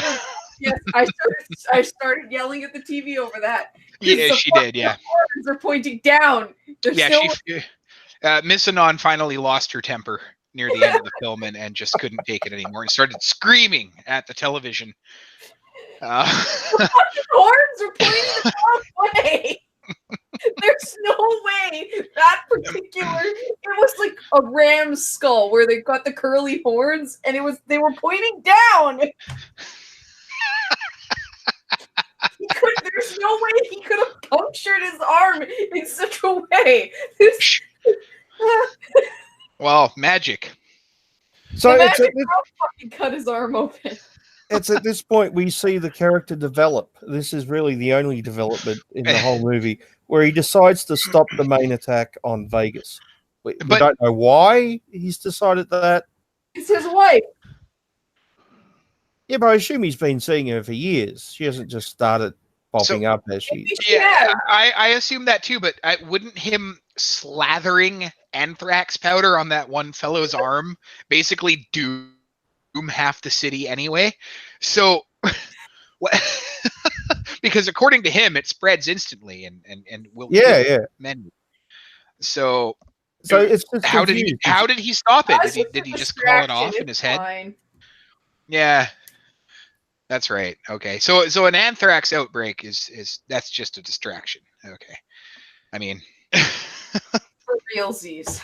Yeah. So we don't know what the actual attack was, or how he called it off, or who hired him to do it in the first place, or why he changed his mind. Apart from seeing his dead wife continuously, but there's no real character development except he decides to give up being a terrorist at the end. But why? So many questions. And then there's a shootout, but who are the people in the shootout? I'm confused. I don't know who the good guys are or the bad guys. I think I'm confused is the biggest ringing endorsement for this film. I think that's what on a cover of a DVD when it has critics quotes. You know what I mean? Like Yeah. Yes. best film of the year, best horror film of 2017. I just think it should say in quotes, "I'm confused, Anonymous." Like, I think that should be the DVD quote when this inevitably gets released on Blu-ray by some crazy upstart But company. Neil Breen. Like, it'll be a kick. You know, I was going to jokingly mention he has 5 films to his name. I should start a Kickstarter with Neil Breen himself to bring all of his films to Blu-ray for the first time. The Neil Breen collection. Yeah, that's right. Only he's gonna put that on the fucking cover. Oh, You know, the thing is, I'm only half kidding because, I mean, can you imagine how terribly, wonderfully awful that would be? Like, If he ever sees it, I would like to tell him you're a bad man. that's right, Neil Breen, the Blu-ray collection. It would completely mock the Criterion collection. You know. Nobody ever let him near camera ever again. Yeah, that's right. we're almost through the whole plot, believe it or not. So yeah, when he calls off the attack on Vegas, he says, "I hope this proves whose side I'm on." What? So okay, He plans an attack. Mhm. for another country, and then called the American president. Well, see, I'm a good guy. Yeah. He 'Cause calls I it didn't off, and do it it. says, "See, I'm actually Well- on your side." Again, he calls him up via the most direct line ever to exist. Oh yeah, instant answers every fucking time. There's no ringing. There's no dialing. It's Just flip and Mr. President, you fucker. Broski, I'm so on your side. Yeah. Potato chip. And then he smashes the laptops, Yeah. and he drives off with his dead wife. He dramatically smashes. No, doesn't he drive off with his 7-year-old self? Oh, he does see his 70-year-old self, and you know, but that's right throughout the movie. He Yeah, but drives off with the wife. She's in the back seat at one point. I don't know But why. Isn't she Yeah, they're 7? holding I mean, hands in the back seat. Yes. yeah. But I mean, that would give but the what- FBI real reason to chase him. but, but what happened to typing in the code every 3 days? Otherwise, all these bombs go off throughout the world, killing Well, hundreds of thousands. I guess I mean, the bombs laptops went were off. smashed. So he doesn't say he's dismantled that, or typed in a No. code to disarm it or something. No, he's just And- clearly, now you know whose side I'm on. I mean, I guess maybe they're the American. Maybe they enemy. weren't real. Yeah. Maybe he was bluffing. So yeah, that's the plot. What you can make of it. A fucking mess that is. Don't ever watch this movie. No, you have to watch it. It's the best comedy ever. You know what? In the history of this show, I wouldn't recommend watching a movie more. No, this is the only movie so far. I said, please, dear God, don't watch it. Oh, I mean, it's great so- fun. It's know so what it fucking. is. It's not. so terrible. I so can't. It is. It let me put really it this is. way. But If you enjoy The Room, you will love this. That's a oh, fair endorsement. That is a So- fair endorsement. you If know, really I like have to torture say, I yourself- have to say that Tommy Wiseau. That's how I pronounce his last name. I have to say that Tommy Wiseau is a better filmmaker than Neil Breen. Oh yes, of course. He I is. think Yeah, this he worse really is. than And The Room. I actually, I'm saying that in all seriousness. Tommy Wiseau is truly a better filmmaker than Neil Breen. To by be fair far. though, he did also have a bigger budget and a bigger. He did. crew He and did with set The Room, and things yeah. like that. Yeah. Yeah, It was and the room is absolute insanity. It has plot. Oh, hi, It doggy. does. It actually does have plot. I have to give that. The problem with his movie isn't that it was poorly acted; it's that it had no. There was no plot. It could have been the worst it- acted movie it It was- had ever. plot spaghetti. If it Plot had- spaghetti. Plot spaghetti. Yes, plot It spaghetti. had every plot. Yes, going in every direction. It had Yes. all the plots. It Some- had so much plot we didn't know what to do with it all. Yeah. Somebody didn't touch my spaghetti. It was And, quite uh, Do you think maybe the original cut was 8 hours long and it made sense, and the editor got to it and just mangled it? You shouldn't say things like that to me, because the original 8-hour cut on extended edition 50 gigabyte dual layer Blu-ray. Kickstarting now, only $1. Like, come on. He edited it. He did the editing. He had one editor helping him edit it. He edited it. It was in the credits, actually. Yeah. Yes, it was all him in the credits. Oh my goodness, the credits were Again, I wish for OBS. There's part of me that hopes that Neil Breen is just a massive troll, and he's laughing at us all for taking his movie seriously. That would be wonderful. That would be probably the best troll in the history of film trolls. Wouldn't it? Sir. So it would be. It really would be. Sir, your movie is bad and you should feel bad. I don't think he feels bad. You should. No, I don't think he's trolling. No, I don't think so either. I hope he feels bad.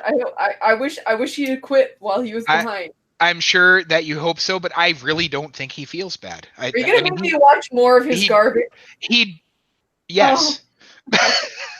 What did I do to you? Well, at some point we have to review. You agreed to be on this show. We really do. We have to review his latest one at some point, because he claims to be. I think he claims to be God in that one. I haven't seen it. He does in Twisted Pair. Yeah, he does. Let's see here. So he's gone even further down the Neil Breen rabbit hole. So he really has. There's a okay, sorry for the silence there, but there is one article I was reading. I'm not going to read the whole article, obviously. I'm just going to read you the title. And it's pretty legit too. It's called "In Praise of Neil Breen, an auteur who finds new and exciting ways to be bad with every movie he makes." And it has a picture of Neil Breen circa, I assume, 2018, because it says Neil Breen in Twisted Pair, which is his movie from last year, just looking so somber and so serious in his work with this mullet and bad leather jacket. He has a mullet? Yeah, it's a pretty fantastic mullet. No, he hasn't aged a day. He looks exactly the same. So he still doesn't. His eyes still haven't come back from his time. Well, that's what happens when you sell your soul to the devil. So Your eyes. So, if I could, I'd like to read a few sentences from the synopsis for Twisted Pair. Go right ahead. Because I want to see this movie very badly now, for better or for worse. Okay, so in Twisted Pair, Breen plays twins Cade and Cale, both with C's. That's great. I want to see it just for that. Yeah. During their childhood, they were kidnapped by a mysterious being who combines their DNA with artificial intelligence for some reason. This is the actual synopsis written by Breen. For some reason. Yes, they were kidnapped by a mysterious, and I quote, by a mysterious being who combines their DNA with artificial intelligence for some reason. Cade and Cale own their powers with this mysterious creature, which briefly appears in the form of a rotund, animated 3D head that looks like it was made for a Windows screensaver in the 90s. At some point, one of the twins begins to fail in his training exercises and ultimately exiles himself. You can tell the twins apart because of the one who sticks with the training and becomes all-powerful, Cade, is clean-shaven, whereas the black sheep twin, Cale, sports a fake beard. That is the actual synopsis that he wrote for this film. That's fantastic. I'm going to have to do a review of that one. Wonderful. Week, and I know what movie I'm going to put with it. Dead Ringers. Oh, you are. You know, Don't you I fucking torture me now. no Dead Ringers. You'll love Dead Ringers. Dead Ringers Dead Ringers is great. it is a great. It is probably one of the top 50 horror films ever made in terms of at least effects and originality. I love Dead Ringers. After It's this so episode, good. I don't trust Bane anymore. So we're not even really friends now. I don't think.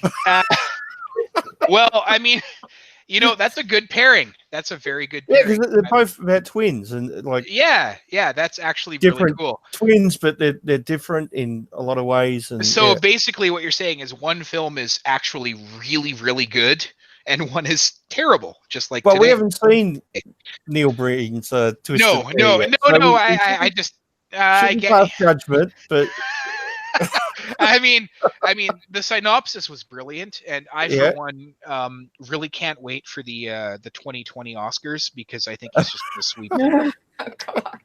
Because I was brought to tears by that synopsis. so is there any other scenes we need to talk about, or any other aspects of the movie? No. Yeah, him searching through his trunk for the magic rock frantically. I think we've Oh, touched on that, but I just those tuna cans, they went from a couple dozen to several hundred. It seems like just tuna cans everywhere, and it's a wonder he didn't cut himself. The poor man. And the constant sleeping on the ground next to his car. Well, yeah, I mean, why wouldn't you sleep inside the force field? Yeah. When I'm asleep, I dream and have nightmares.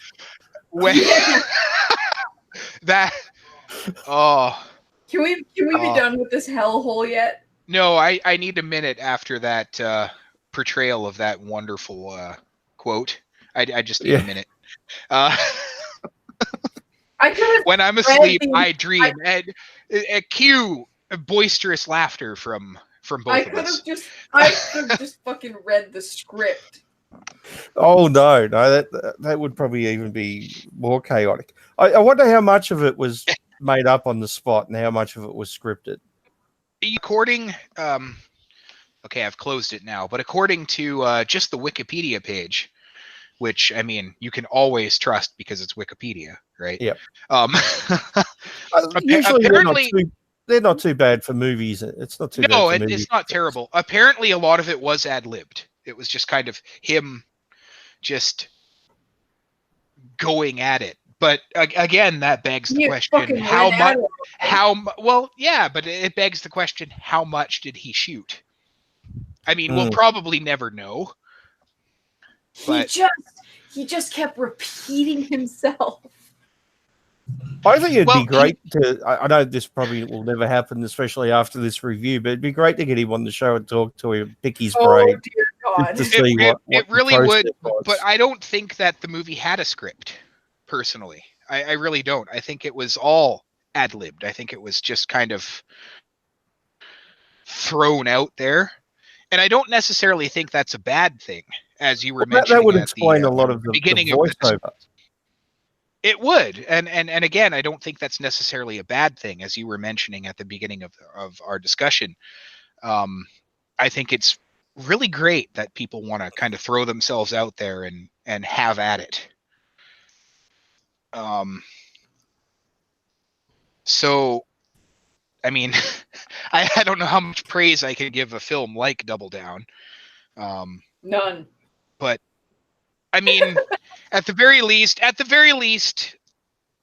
despite the finished product, whatever anybody thinks of it, I mean, good on him for at least following through, I guess. Like, Hey man, I can point to camera at myself for 2 hours too. It doesn't mean it's gonna Well, make anything yeah. cohesive or good. Just like that. well, yeah, that's just it. But Well, it's a little bit more than just pointing a camera at yourself. it is. I mean, Not really. You ran around in the desert and monologues. I mean, I got to give him props for at least trying, You and at want to know least something hilarious? There is a guy who filmed himself sitting in a corner for 4 hours, and more people watched that than Neil Breen's fucking movie. Well, they're missing out on the greatest comedy ever They're made. not. They are. They are. That guy sitting in the corner doing absolutely nothing is far more entertaining. Oh, come on. You No. went crying with laughter when his wife got shot and he's in the pool and it's cutting between him holding the bloody I was lotus and- angry. I was upset. You did laugh pretty hard. Yes, but it was shock. Like It was shock And and you didn't awe laugh when at he- this film. He didn't laugh when he rubs the anthrax on the guy's arm. He's just like, Yes, excuse me. Here's Excuse some me. anthrax on your arm. bits that made And of course, this fellow did not notice at the all. bits that Just made kept me walking. laugh were probably about 5 minutes of the 90-minute runtime. Oh, yeah, that's another thing I need to bring up. This movie is 1 hour and 33 minutes long. Let that sink in for a minute. Our To review anybody out there who's slightly longer than the movie actually ran. It feels Yeah. like 10 hours. I still think it's the greatest comedy ever made. God, I just I think if you laugh at the room, you will fucking love this movie.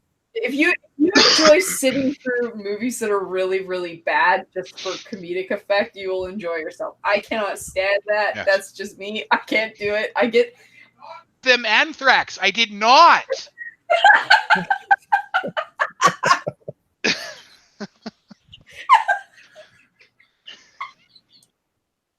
Oh, I broke missing on. She's broken. She had to mute herself. Anyway, Oh, you are right. We have actually spoken about this movie longer than the actual runtime. So that. should we move on to something a little bit better? I almost started Yes. laughing there. That's why I had to mute myself. now before we get into the plot about Holy Mountain, which is our second movie, I'd like to get both of you to tell me your impression of it because you've just recently saw it. I only saw it for the first time, I think, about 3 or 4 months ago, and it blew me away. I thought it was amazing on many levels. So what was your impression? Because I've been building this up for some time, by the way. I know you have, and I hope I don't disappoint you because Yeah. I have only seen the film once, and I've watched a couple of scenes just in the last couple of days here and there. So my impression of it is it's really, really fucking weird. And I know that's what you might be expecting, but there's more to it than that. It's really, really, really fucking weird. But the first of Jodorowsky's films we spoke about a few episodes ago. The first one that I've seen and really delved into was Santa Sangre. Yep. Yeah, and that is 16 years. That film, Santa Sangre, is 16 years The Holy Mountain senior, which means it came out 16 years after The Holy Mountain did. Yeah, 73 probably- and 89, I think. Yeah. Yeah. You're So right, it was yeah. probably filmed in 71, 72, whatever. So 16 years via official release. Within the first 30 seconds of The Holy Mountain, I can tell you with absolute certainty that I would have known that this was a Jodorowsky film based on just seeing Santa Sangre. And I no bullshit. It's filmed in the same way. It's absolutely bizarre. Yeah, it doesn't really seem like there's a 16-year gap. I remember when we did that review it of- absolutely doesn't. The film looks the same, and that's Yeah, not a bad thing. That's not a criticism. That's an endorsement. That's a ringing endorsement. The film looks the same. That's what I was saying. When we did the review of Santa Sangre, I said that it felt like a movie made in the 70s to me. Yeah, It really had you that did, and 70s feel. Yeah. It did. It really did, and both of us commented that it was surprising that it was made so late in the 80s. But they feel the same. And I don't mean that in a bad way, or they feel the same in a derivative way. They feel the same in the best way possible. And I mentioned, I think Style. the style. One of the first things I said in this discussion tonight is that both Neil Breen and Jodorowsky are auteurs, which basically means that you can tell their work at a split second notice. You watch a scene for 10 seconds and you go, oh, well, that's a James Cameron movie, or that's a David Lynch movie, and you just know, even if you've never seen it before, and you're like, wow, oh, that reminds me of, and 9 times out of 10, oh, well, that doesn't just remind you of it. It's like looking at a Salvador Dali painting, really, isn't it? You just know. So me only seeing the film once, and I wish I would have watched it 2 or 3 more times before this review, because as normal, I've kind of come unprepared. But I've taken extensive notes. I watched it, I think about 2 weeks ago, and then I watched it earlier in the week, and I did take extensive notes. So we've got plenty to discuss. Good. Yeah, but my thoughts on it are like, I couldn't keep my eyes off it. And I will admit that I did fall asleep for about 15 minutes because I was very, very tired when Miss Anon and I were watching it. It was very late. I had been up for quite a while, but I have since rewatched that part, and I wish that I could go back and watch the film for the first time without falling asleep. And I have to say that curiosity. It was just after Mars. Oh, okay. Yep. I don't know who came after Mars. Well, I didn't. I do now, but I didn't at the time. I had no idea. I actually fell asleep, and I feel bad about that, but I was so dog tired. So I've kind of ruined the first viewing of The Holy Mountain, but I've since at least tried to fix that. But I like it more than Santa Sangre. Same here. I must say. Yeah. I love it. I think it's a fantastic film. What was that? You're both wrong, but that's okay. She didn't like it very much. No, I figured she wouldn't like my 2 picks this week, but that's okay. It's good to have it. Oh, at least you know me so well. What? I said, you know me so well. Well, I thought Biggs would like it more than you did. I thought these picks would resonate more with him than with you. Yeah, no, like I said, I thought I'd be honest and say that I did fall asleep, but it wasn't because I was bored or anything. I was just really fucking tired. But yeah, I loved it. It was so... It's one of the most compelling films I've ever seen. It's just so... It just keeps my attention throughout. Yeah, and I had no idea where it was headed when I was watching it for the first time. Me neither. No idea what was going to happen. One of the first scenes within the first 30 seconds, Bane, as you know, is a man's face completely covered in flies. Like, where do you go from there? This is a movie on the fast track to nowhere. Well, should we get into the plot? I think we should, yeah. What? Please do. All right, so it opens up with a master with 2 female acolytes. And the master, of course, is played by Jodorowsky himself. Yes, indeed. And the master doesn't appear again until later on. So I guess this movie can be divided into 3 segments. So the first I would say 3, yes. Yeah, the first segment's really the pseudo-Jesus character. Yes. It's clearly meant to be a Jesus-type character. Which is played by Alexandro, or Alex, I think that's his name. And Jodorowsky's son. Anyway. Yeah. A big surprise because huge surprise. Yeah. In Santa Sangre. Yep. Yeah, 16 years later, he was still casting his son in important roles. So, and he wanted his son to star as Paul Atreides in his version of Dune. Mm-hmm. But that never happened, unfortunately. Yeah. So he strips the 2 women of their clothing and their jewelry and shaves their heads. And there's like Tibetan throat music in the background. Mm-hmm. Yeah, it's very striking. I really the entire first 2 or 3 minutes of the film is very, very striking. I could watch it over and over again. It's fantastic. Oh, I was going to say, yeah, sorry, three segments. So the first one is Pseudo Jesus. The second segment, which is my favorite bit, is the I'd call the Master and the Acolyte, or Acolytes, because we're introduced to 7 new ones later on. Yes, and the sir. third segment would be the Holy Mountain, which I thought was the least interesting part, but it was still good. Yeah, me too. Me too. Actually, the climax, I use that term loosely in this case, when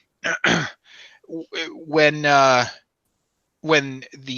planetary beings, I guess, or the beings that represented those particular planets started with Venus, I was captivated.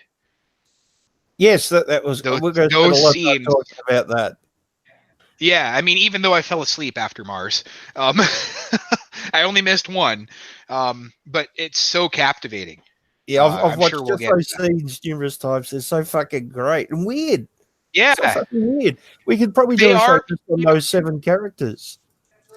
They're weird, but they're weird enough, and they're actually good enough individually to play on their own. Yeah, I agree. Yeah, like I think somebody who's in the right mindset and the right mood could sit down and go, wow, I'm in the mood for some kind of strange exploitation and or horror or fantasy or whatever trailers, and what's on TV, and I don't know, Jupiter could play and they'd be entertained. You know, it's just such each segment, I think, it stands on its own. Well, I think some of them were more interesting than others, but we'll get to that a bit later. We got the Pseudo Jesus or the thief. Yeah, we have a good third of the film to talk about before that. So yeah. So yeah, basically after that brief introduction with the Master and the 2 women, it cuts to the thief or the Pseudo Jesus laying just on the street. I think he's passed out drunk, and his face is completely covered in flies. And so anyway, a dwarf, a native dwarf, walks up to him and plucks a lotus flower from the palm of his hand, which bleeds. Yeah, so it's like a stigmata, and you've got the lotus flower. And it's not just a little; it bleeds profusely too. We should explain that this entire movie is dense with symbolism. I mean, just a little. Just a little, yeah. It's layers and layers of symbolism. Yeah. So, he pulls the lotus flower from the palm of his hand, and there's a stigmata, and then naked native children pick up his body and carry him. And they put him up on a cross and throw stones at him. They have green genitals. Yeah, and then he wakes up and scares the children, and the children run away. So the dwarf and Pseudo Jesus share a joint, and the dwarf licks Pseudo Jesus's forehead for some reason. I'm not exactly because he's high. Did you see that, fatty? Come on. I should mention though, I'm not sure. Sorry to interrupt, Bane. One of us should mention the film is Mexican, and is based, as far as we can tell, completely in that sphere of the world. Yeah, I don't know if that's. You know what? That is a little bit relevant considering all the symbolism that we're talking about. So yeah, we're about to get into the political stuff in a second, but yeah, we should point out that for the first. I've got a note somewhere. I think it's probably almost 25 minutes. There's almost no dialogue. Yeah, that's very, very true. There's like a couple of people talking to who will say something to each other, but it's not really loud. It's just kind of like in the background. I feel that doesn't really count as dialogue in a film. It's not like just sound. It's sound design, basically. Yeah, it's so important for the audience to hear it. It's not really progressing the story. Yeah, it's it's just kind of like you're just whispering in the background, where you can say like "Rasa Frasa" over and over. It doesn't really matter. Yeah. It just, yeah. So I guess that opening scene is just to introduce us to the character and to kind of let us know that he's someone somewhat important, even though he's literally in the gutter at this point. Yeah. But they start walking through the streets, and we see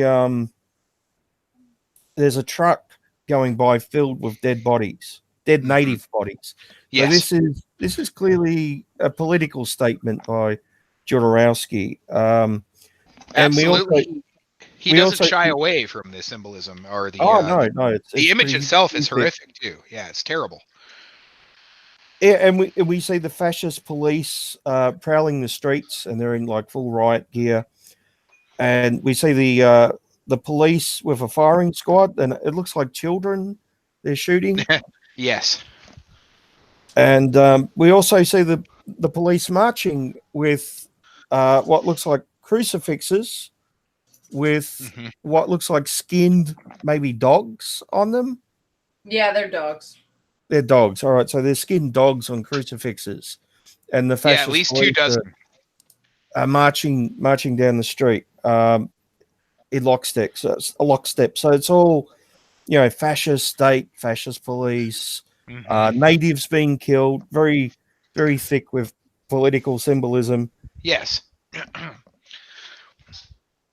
And we see that this is an interesting part. We see the rich people on their knees worshipping, like the skinned dogs, and we see the tourists go by taking photos from a bus.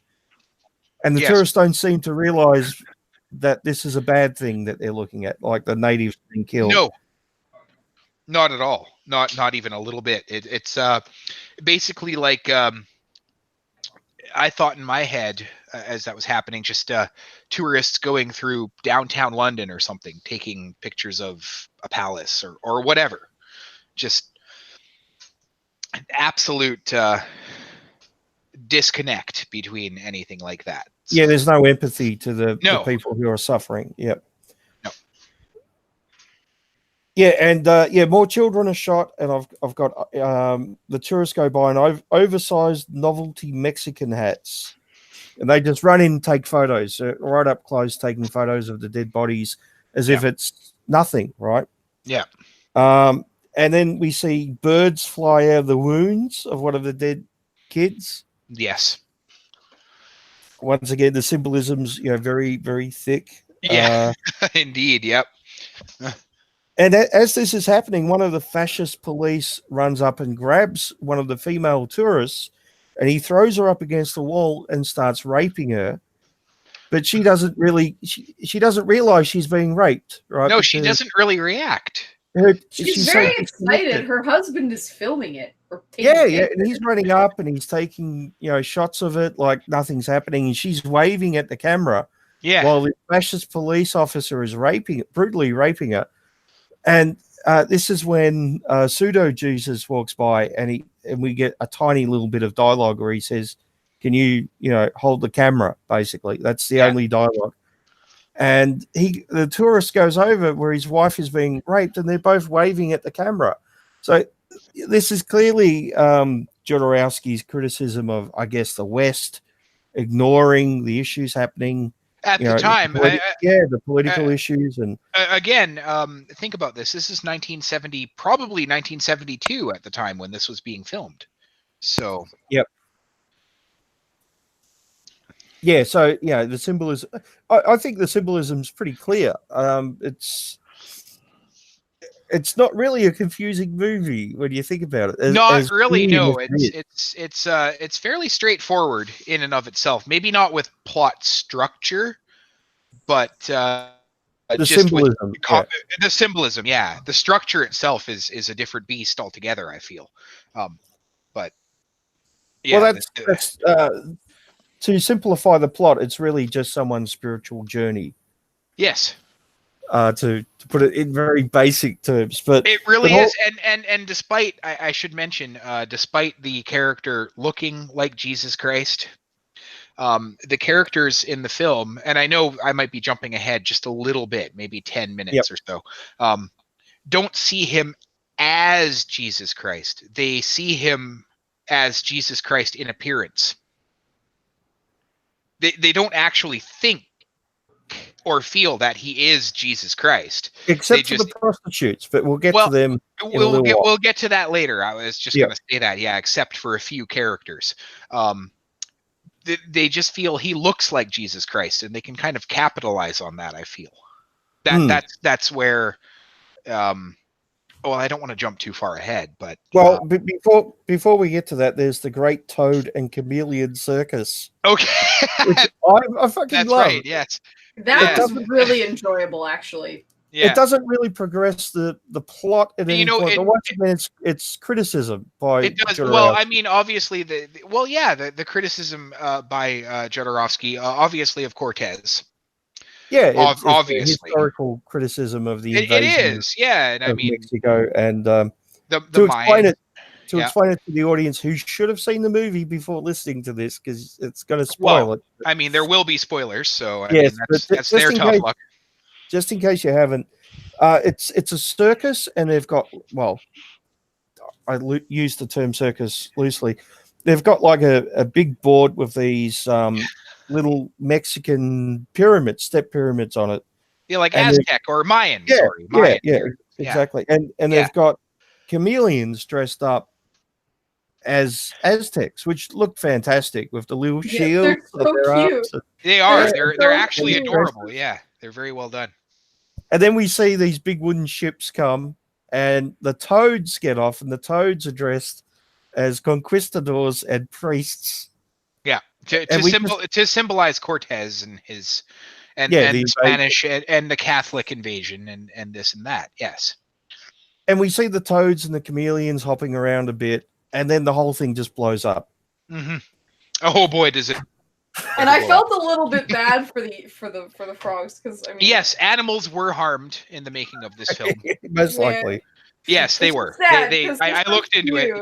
Yes, toads were killed in the making of this film.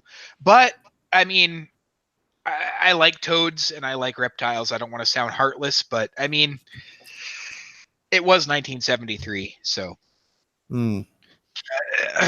Anyway, yes, animals were unfortunately harmed. But the scene itself is really awesome. So if you could just look past that just for a second, the scene itself is great, and boy, does it ever explode.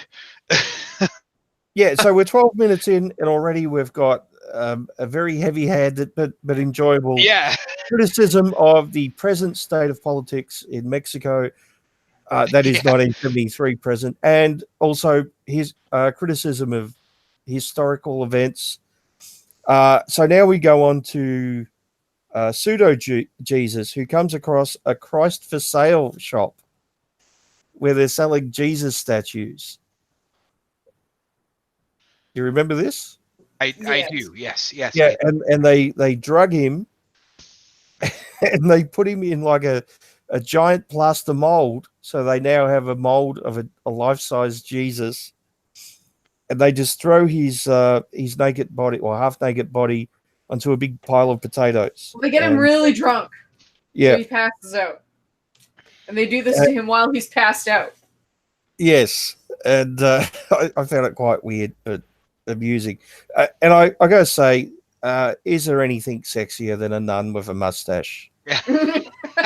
Really? I mean, we all have our kinks, and that really does do it for me. But anyway, I think all of us can just answer with a universal no and just move on. So when he wakes up, they're asleep, but the whole room is filled with these big Christ statue, life-size Christ statues of him. Yeah, he's not too happy about it. No, not at all. And they're made of paper capitalism mache. At its worst. Yeah, and they're very well made. I don't know who made the statues, but I actually tried to find that out in real life, but I couldn't find that out either. Very good effects, very well done. But yeah, I guess this is a bit of Christ turning over the money lender's table in the temple. Yes. So once again, we've got some symbolism. Yeah, none too subtle. No. And now we see prostitutes in a church, and they leave the church, and one of them has a chimp. I don't know why the prostitute has a chimp, But the prostitute has a chimp. Yes. I can just imagine Jodorowsky turning up on set one day going, "We need a chimp for the prostitute. Do we have a chimp? And everybody's scrambling.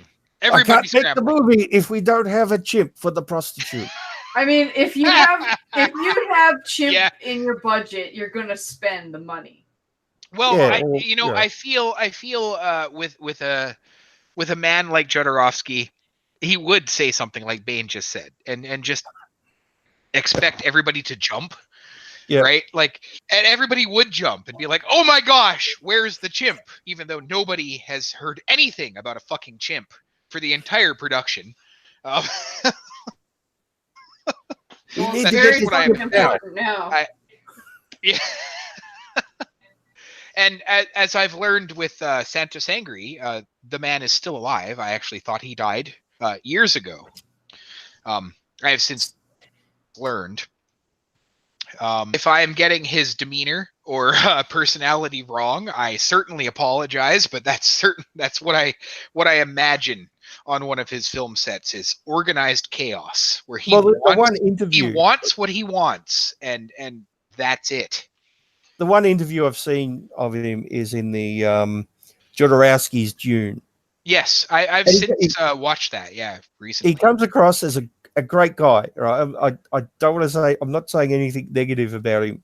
Yeah. He seems very friendly and very, Which I'm like sure a- he is. I'm sure Yeah, he is. Absolutely. he's the Yeah. type of guy I imagine we could sit down and have a couple of beers with and get along with, And, right? and talk about his movies, get a couple things signed, and just enjoy and just Yeah, actually- he seems like yeah. a really great guy, but he also seems Yeah. like the type that would want a particular thing for his movie at a particular time, and which isn't a bad thing. It's not No, negative at no. all. I don't feel. it's that perfection that sometimes makes great movies. Yeah. Even I'm going to briefly mention Stanley Kubrick here for a minute. Mm. As you know, he was a perfectionist to an awful degree. I'm not going to get too much into it, but he was still a great filmmaker. And as you mentioned with the recent interview you watched with Jodorowsky, Stanley Kubrick was a pretty cool guy too, despite his apparent shortcomings. Mm. But So even David Lynch, when he was I think it was Blue Velvet, he had a bag full of dust, and he insisted on Blue putting Velvet, putting some of Yeah. the dust behind the radiator, Yeah. where the camera wouldn't even see it. But he had that level of perfection where everything had to be a certain way and everything had to be right. it must, and that hasn't changed with David Lynch. Mm. It just, everything must be that.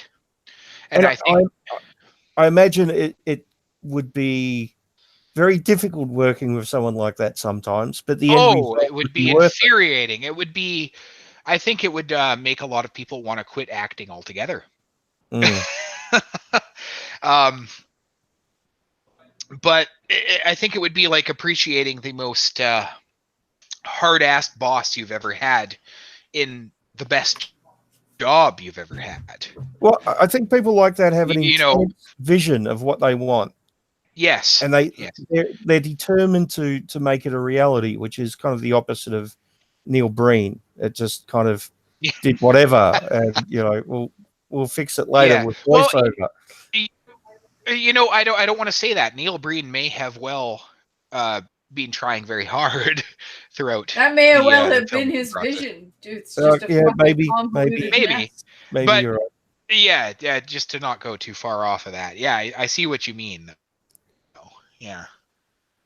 So we then see an abandoned church with fascist soldiers dancing with men. I don't know. I'm not sure who the men were, but they were waltzing around with men, and the fascist soldiers were in full riot gear again.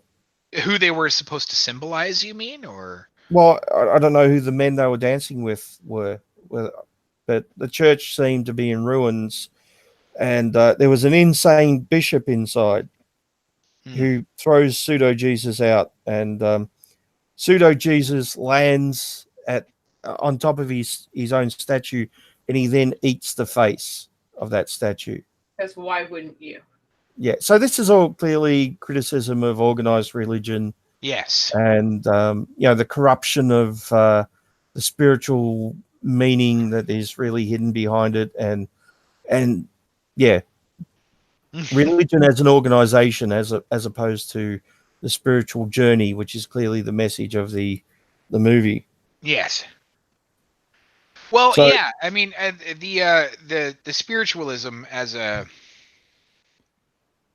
reference and as it's not really surprising given it is a Mexican film based in made in the early 70s, which is and he was on a Street- spiritual journey himself Yeah. at the time and taking lots of acid, so yeah. that would explain a lot of That's right. That mixed with Catholicism. Yeah, there you go. and Eastern religion too. We see a lot of Eastern religion Yes. throughout as well. Absolutely, yeah. That comes a little bit later. Well, actually, no, not that much later. During too. Well, we're just about to reach the second part, but Yeah. Pseudo Jesus. We see Pseudo Jesus walking down the street at one point, and he's being followed by the prostitutes, and so clearly the prostitute with the chimp is meant to be Mary Magdalene, I guess, or symbolic of that. I believe so. That's what Did I. Mary Magdalene have a Yes. chimp? Yeah. I don't remember that part in the Bible, but Well, I mean, let's leave through here. On my Bible, she did, but Yeah, chimps were super rampant in the Middle East. yeah. well, they could have been imported. They did have trade with parts of Africa, so. Yeah. Well, I mean, I import movies now, so. So Well, we're hookers about need chimps. Maybe they're we're good about to move on practice. to the second part of the movie, which I think is the most interesting part, and we'll probably spend the most time talking I about. think so. Yeah. Anyway, But any thoughts on the first part before we do that? well. You had a thought and it left your brain, didn't it? It did. Miss Anon, do you have any thoughts besides hating the film? I mean, we're getting to the parts where I actually kind of enjoyed it. So Yeah. I mean, aside from the obvious symbolism, I mean, Bane, I hope you weren't expecting me to say anything like really super like out there about the first part of the film. Just wondering if you had any thoughts about it. I mean, I think we covered the symbolism of politics and religion, which he was Not really. really. I mean, Okay. there's some shock value, I guess, in the first few minutes of the film, like the Jesus look-alike being covered in flies at the beginning. It's like his face was covered in shit, basically. That's what I got from it. Well, that kind of relates to a scene we're going to get to in a little while, the alchemy scene. Yeah, no, yeah, absolutely. But that's actually what I thought right away. Like when I saw that scene, it was like, holy shit! Like flies don't gather like that unless, and you fill in the blanks, right? But yeah, he really wanted the character because to be in the gutter, to be at his lowest. Yeah, that's exactly it. So I don't want to jump too far ahead, but I will say one thing. There's a quote, and I am ruining this a little bit, maybe for you too. I hope I'm not ruining it too much. The opening scene where his face is covered in flies, like with no gaps at all. Like those flies are covering shit. The alchemist's words are, "You are excrement. You can change yourself into gold." And I'll leave it at that. But that's I put two and two together at that point. Yeah. Because the flies were covering him so completely that it really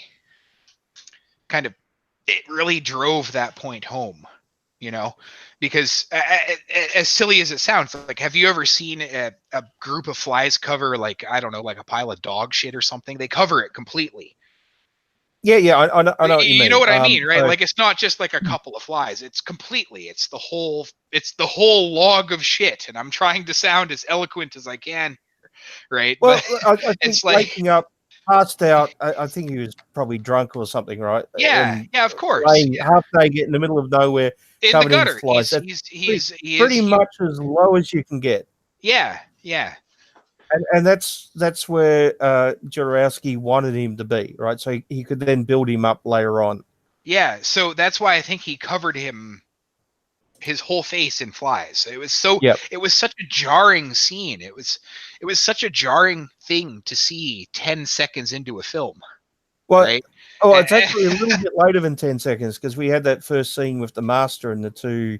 That's females. right. Sorry. Yeah, no, well So okay. it's jarring coming after that because that's a beautiful scene. It's got bright It colors is. Yeah, it's and shot. the sounds and It's you know, shot everything. beautifully. Yeah. The music is beautiful.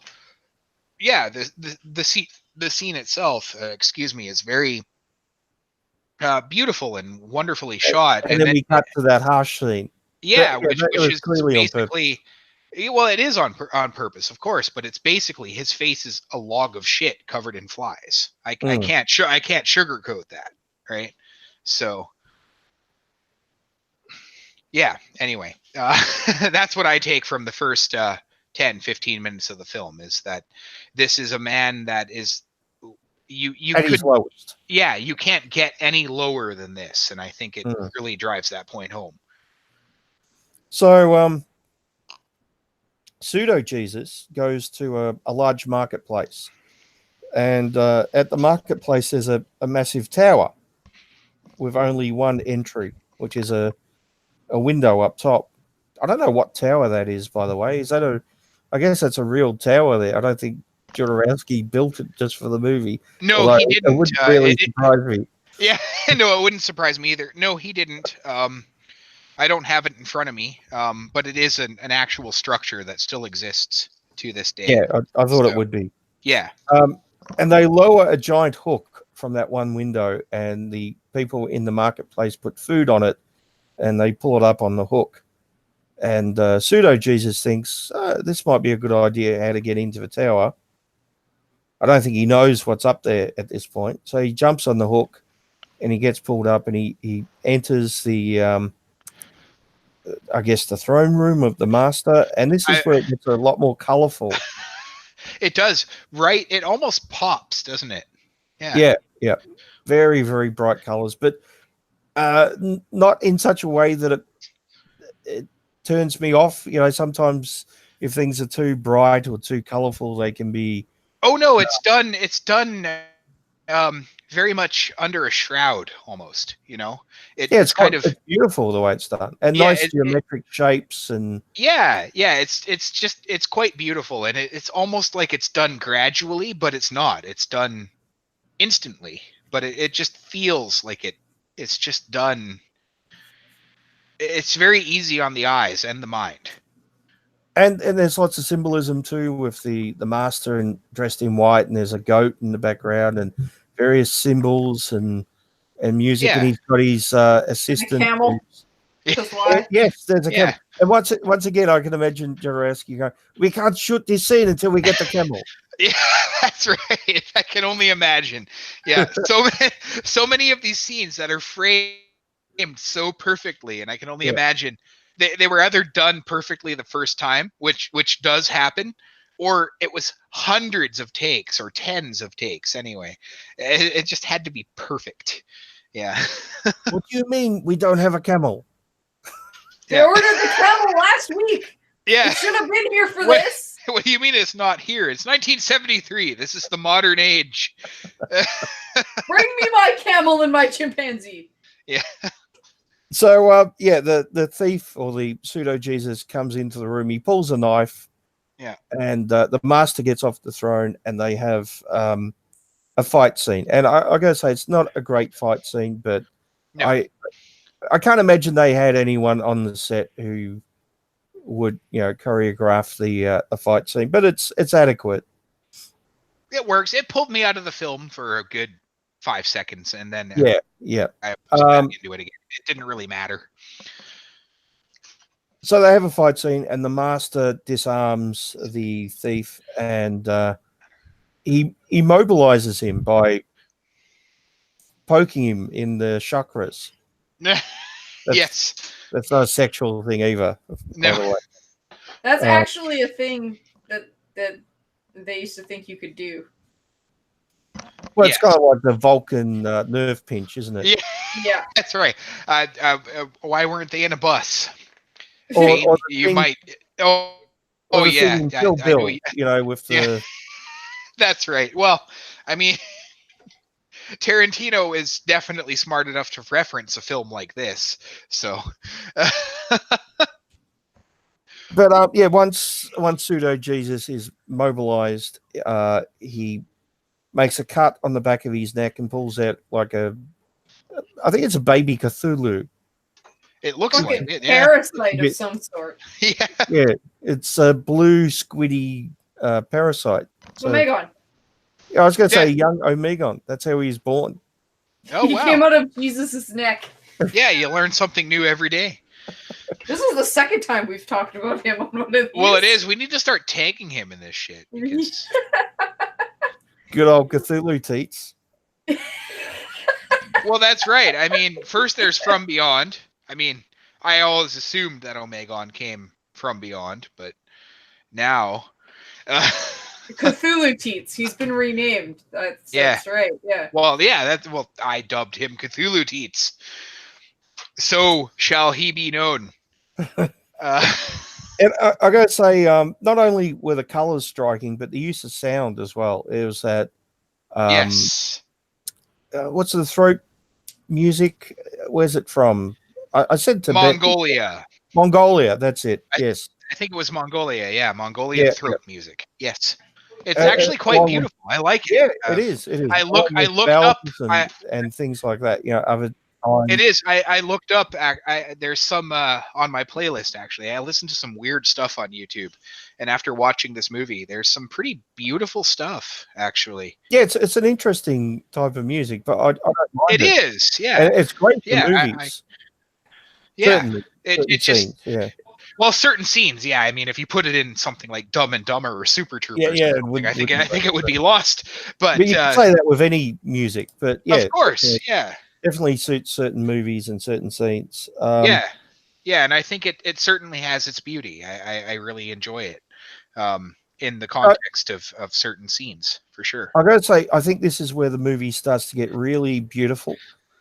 The first part was very much down in the streets, down in the gutter, a lot of earth tones, no bright colors. But now it gets very colorful. It uses, it makes interesting use of sounds and music. Oh, It absolutely. gets very, very spiritual, beautiful, very, very beautiful scenes and sets. Well, So- the whole color scheme changes. Obviously, everything is. You mentioned everything is down in the gutter, and he begins to climb. Yeah, yeah. Yeah, it's definitely symbolic of. Well, I mean, it's pretty obvious. So. So I've got a note here. It's got 30 min in, and we get dialogue. So yeah, 30 minutes into, I think it's a 2 hour and 7 minute movie, Yeah. something like that. 30 minutes in, we finally get some proper dialogue, Mhm. which isn't just background dialogue. Yes, which doesn't count. So. Yeah, yeah. So the master takes Pseudo Jesus, or the thief, as his acolyte, and he starts to train him, and he says to him, "Do you want gold?" And the Pseudo Jesus says yes, and the master bathes him, and Yes. in the pond, or in the fountain where he's being bathed, there's a baby hippo. Once again, I imagine Jodorowsky going, "We need a baby hippo for the fountain. I cannot shoot this until we have a baby hippo. That is our rhinoceros. What are you doing? We cannot have a camel in that scene. That is for the other scene. Yeah. I want a baby hippo." That's and he wants what he wants. Gosh darn it! So I cannot do the movie unless we have the baby hippo. That's Yes. it. It's over. It's finished. and for some reason, I feel I should elaborate. We're not making fun of Jodorowsky at all. No. Not even a little bit. It's just it He has seems to that realize his vision. way. Yeah, I have the greatest respect for that too. absolutely. Oh, totally. Yeah, I bow to that. That's even if I don't like a film, I can really respect a filmmaker for just Knowing what he wants. Knowing what absolutely. they want. It doesn't matter if the result is terrible. They know what they want. That's Well, important. there's two I ways can of respect that. So One is pretentious bullshit where someone doesn't really know what they're doing, but yeah, emulating Yeah. art, right? And the other type is someone who's a real artist who has a real vision and desperately wants to make that vision a reality. see, And that's what Jodorowsky is. yes, And I can respect that. I have the greatest respect for that. absolutely, me too. I have to say that people, it really irritates me when people say that about, say, David Lynch. He's pretentious? Yeah, well, he is pretentious, but he's pretentious in the best way. Well, I don't think you are pretentious if you have an actual vision.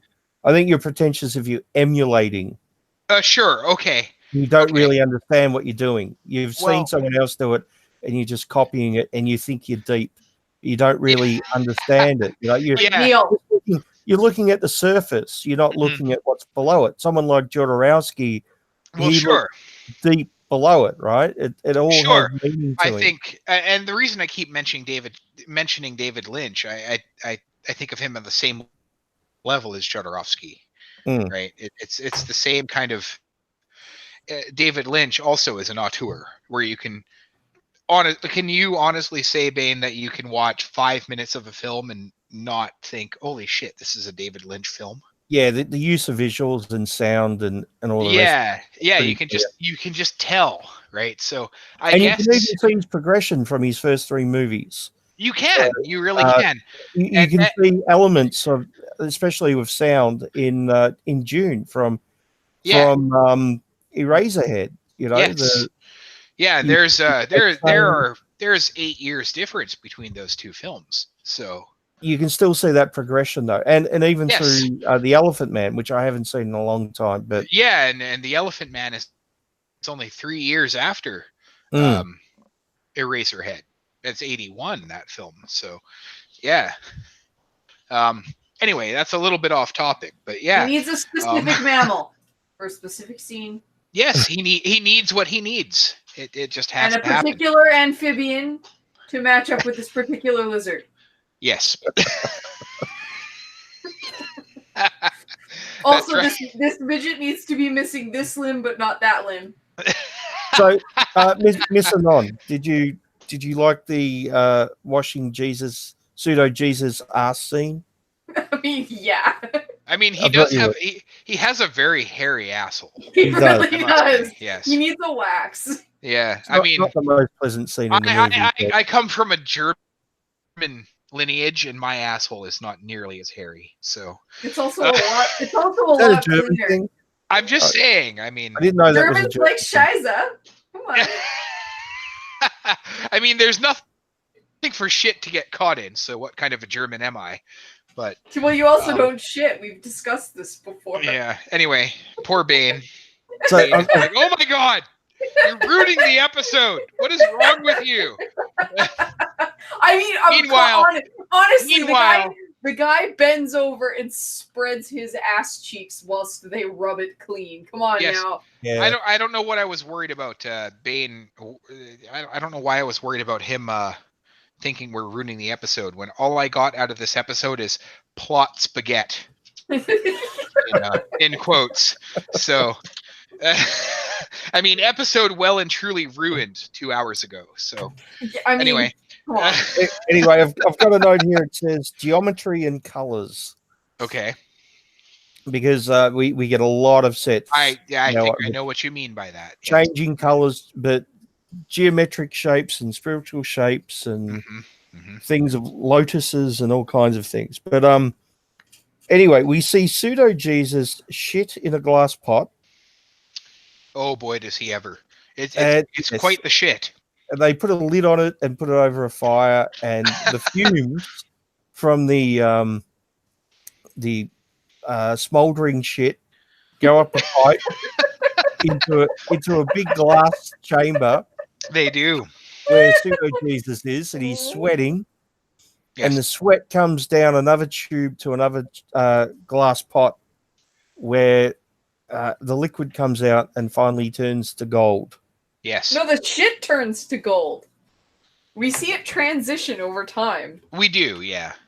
So basically this is the master saying, as you said earlier, turning the shit, which is the thief or the Pseudo Jesus, into gold, or starting his training down the spiritual path. Yeah, well, again, I need to quote.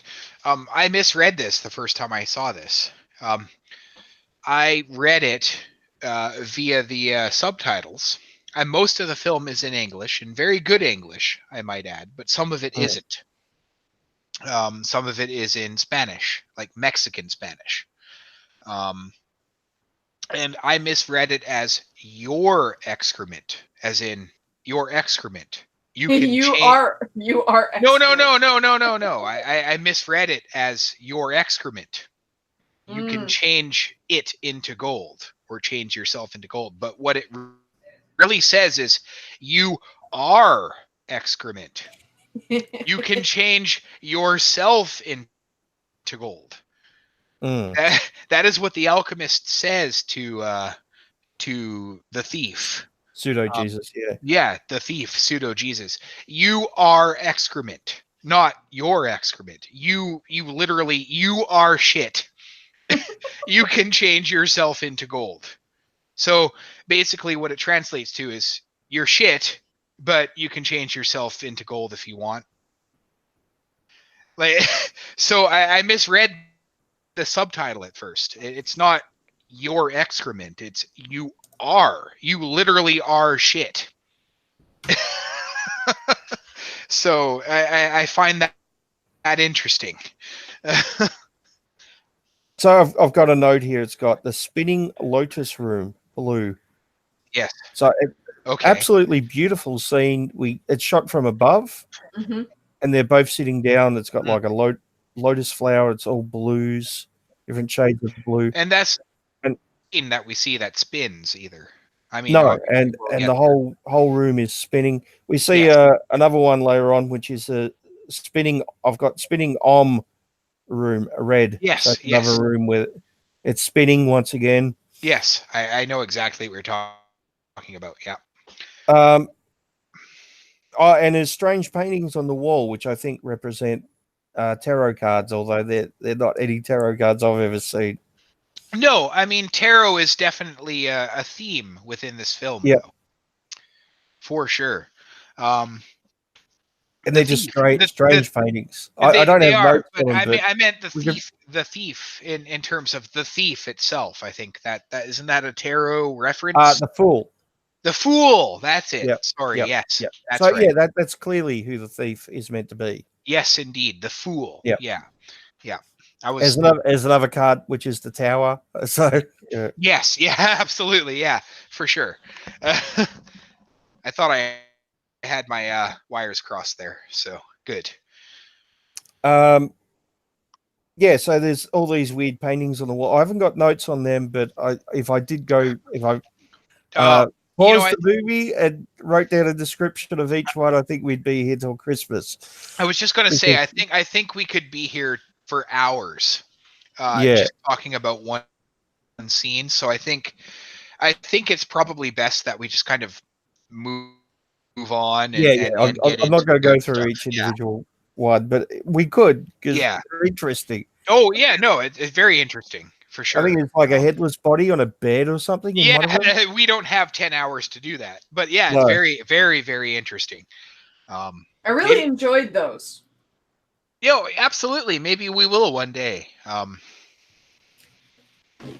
get into Jodorowsky's films. in depth, just his films. And then he lays the thief down, and he has a wand, which is a big wooden staff, which he puts between his legs, Hmm. a sword, a cup, and a disc. So that's the four suits of the tarot card. Yes. And then we see the spinning om room with Red, where they're both walking. That's a beautiful shot. It's just beautifully done. The music, the colors, the Mhm. way it's shot from above, the spinning room, all really, really beautiful. And then we're introduced to the 7 industrialists and politicians, which Yeah. I think is the most amazing part of the entire movie. Yes, I would This agree. is absolutely fucking bizarre It and really stunning. is. And I gotta say, even though I fell asleep after Mars, again, when Venus started, I was so enamored. Like I could feel my eyes widen. Yeah, and like Like it was just, I knew it was one of those parts in film history. It was like, wow, I'm seeing this for the first time. when I watched it the first time, 3 or 4 months ago, and we got up to this part, I thought, what the fuck's happening here? All right, I understand it's over. I understand the symbolism. Sure, of course, yeah, it's very simple. I understand the It's very easy. symbolism of the master and the student. Yep. And now you're introducing all these new characters. We're about halfway through the movie. Yeah. And the introduction's so weird, and the characters are Yeah. so weird. Like, where is this fucking going? Right? That's why I mentioned movie trailers from years past. Yep. Like it's something like, okay, let's take Mars. You're familiar with Mars, I'm sure. Yep. Within this film, right? It's a. I know I'm getting ahead of it a little, but you could a person who loves exploitation movies, as an example, could take Elsa from Mars as a trailer for an exploitation film or something. Yeah, exactly. You could make a movie it's about just these characters. Yeah, like it's just so outlandish and it's so out there and so interesting. It just grabs your attention. Like the second that the fellow started talking about all of these cosmetic implants and cosmetic surgeries with Venus, I was spellbound. I just my attention was there at the screen. Like, it was so awesome. It was incredible. I like what you said, because it is like 7 trailers for 7 other movies, which have just been slotted in the middle of this movie. It really is. It's these. There's a horror trailer and a fantasy trailer, and there's a smut trailer. No, really though. There's a trailer for an X-rated movie, but they can't show much because it's an X-rated movie, and they're trying to show it to an R-rated audience. You know what I mean? It's so bizarre. It's so bizarre to it's do that. such a strange. I really enjoy all of them, though. They're so fun. They are. It's such a strange amalgamation. It really does feel like 7 different exploitation movie trailers kind of thrown into this film where they don't belong, but it feels like they all belong. Well, we gotta get to know these guys. Yes, we should get into it. Like I said, it feels like they don't belong, but they all do. It's just perfect. It's great. Right. I love it. The first one is Fon, who represents Venus. Of course, yeah. And his business is devoted to comfort and beauty of the human body. So he makes bedding and cosmetics and things like that, right? And clothing. Mm-hmm. And we're introduced to Fon's father and his mother. Yes, this is so weird. So fucking weird. It is. It's great, though. If someone's listening and they haven't seen this movie, this is going to sound weird. It's going to sound like wonderful. Someone's put acid in our drinks before. It's gonna sound weird, but it's gonna sound wonderful at the same time. If they love any kind of exploitation film at all, they're gonna love this. So Fon's father created the empire that Fon now runs, right? Yes. He's deaf, dumb, and blind. And before making a decision, he puts his fingers inside the vagina of his mummified wife. Mm-hmm. I'm not making this up. This is actually in the movie. Well, we know this, Bane. Yes, sir. And if her mummified pussy is wet, then it is yes. And if it is dry, the answer is no. And it's a solid yes or a solid no. There is no yeah. in between. and she's this mummified wife is sitting in the chair next to him, and he just reaches over and puts his hand up her dress. It's so fucking bizarre. It really is. Yeah. I was sitting there the first time I saw this thinking, what? I had to stop it and go back and watch that again, to be honest. Well, no kidding. I mean, you think about it. A successful business, so her pussy must have some powers. Well, maybe it's a magic rock. I mean, inside clearly it. he's well. That's just it, Neil. I Breen. did say rock. Yeah, that's true. Fair enough. Okay, trademark infringement. Shit. Oh Lord! Yeah, it's so bizarre. Yeah. It's so fucking bizarre. It is. And then we see that Fon has hundreds of wives, and they're all walking around behind him carrying babies. Most of them. Most of them, yeah. And he only has sex with them during working hours. And they're all employees of his business. So, I'm sure that's very problematic. I'm sure that's commentary for something. Yeah.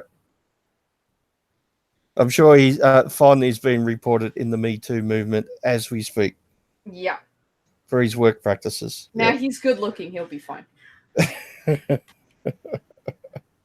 And they also have a makeup department for corpses. They have animatronics for corpses. Yes, so you can animate your dead body. Yeah, so you can kiss dead grandma goodbye, or if Auntie was a stripper, she can give a show before she dies. Yeah. I mean, before she's buried, because she's obviously already dead. And that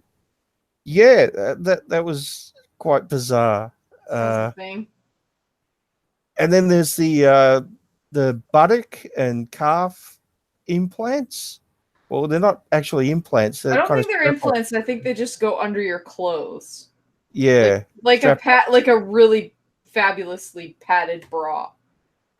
So they're like chicken fillets instead of implants. You're saying.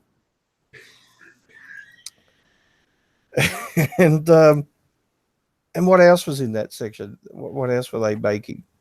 I'm trying to think.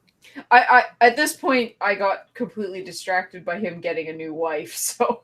Oh yes, he did get a new wife. Yes. And I got to say about this movie, there is a lot of Bush in it, and I'm not talking about the ex-presidents. There is a fabulous. Yes, it was clearly made in the 70s because there is a crazy amount of Bush. Yes. No shaving whatsoever, no trimming. There's Bush right up to the armpits in some cases, I think. Well, yeah, it just ran right up there like a fungus. Yes, and, so we see Fon pick a new wife who's just working there, and she gets very excited, and she starts ripping her clothes off, and some of the other wives run at her, and she beats them away as she's stripping down. Gauntlet. Yeah, and then and Fon has sex with her, and he kind of passes her to the wives who just push her along the line, so she's right at the end of the line, because there's clearly there's a pecking order amongst the wives, the hundreds of wives. Yeah, they're clearly jealous. So yeah, as you would be, the new ones always perkier and prettier.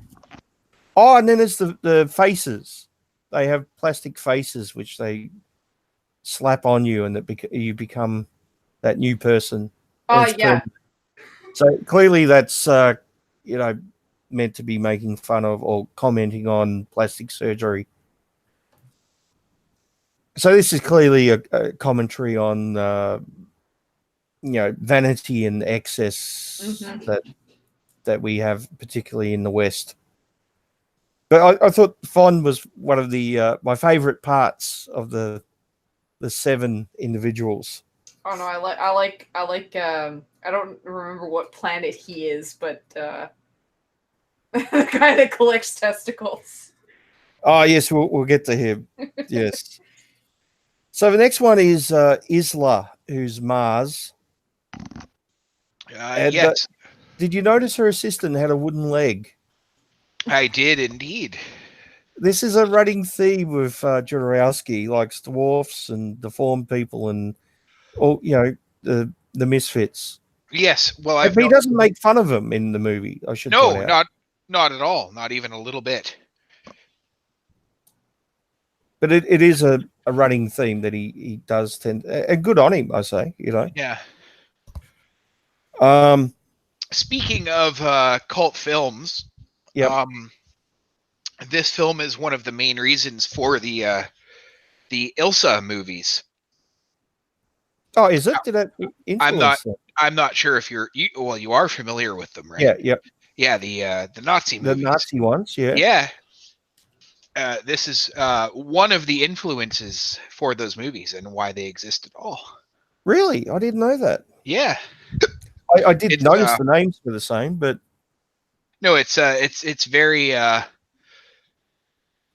kind of in name only, but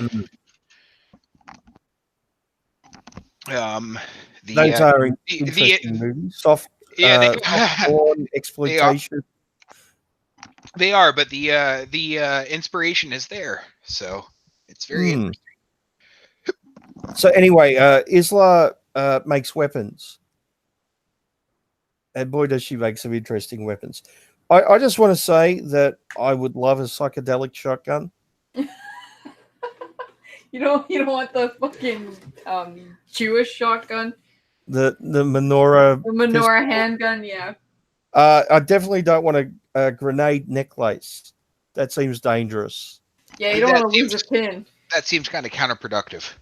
Yeah, and the Christian gun seemed cool. It's basically just a pistol with a crucifix on top.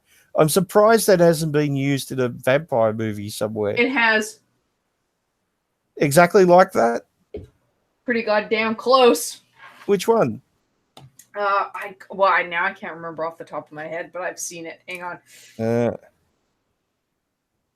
Not quite From Dusk Till Dawn. Oh, maybe that's what I'm thinking of. Are you going to the toilet there, Biggs? Maybe. He's running the sink. Yeah, is that what it is? That's an awful big piss. Holy cow. Well, I don't know. You might have you called me big. Here you go. I was going to say, how big do you think his cock is if he's running like that? Well, I don't know if the size of his appendage has anything to do with the amount of water comes out of it. You'd have to Hey, I've been very, very good about muting myself all evening, so. Well, yeah, we can hear you got the hiccups over there, so. So, anyway, Isla also has various toxic gases, which I'm sure Neil Breen would love to get. He wants to use those. Oh, yeah, he would love to social commentary on.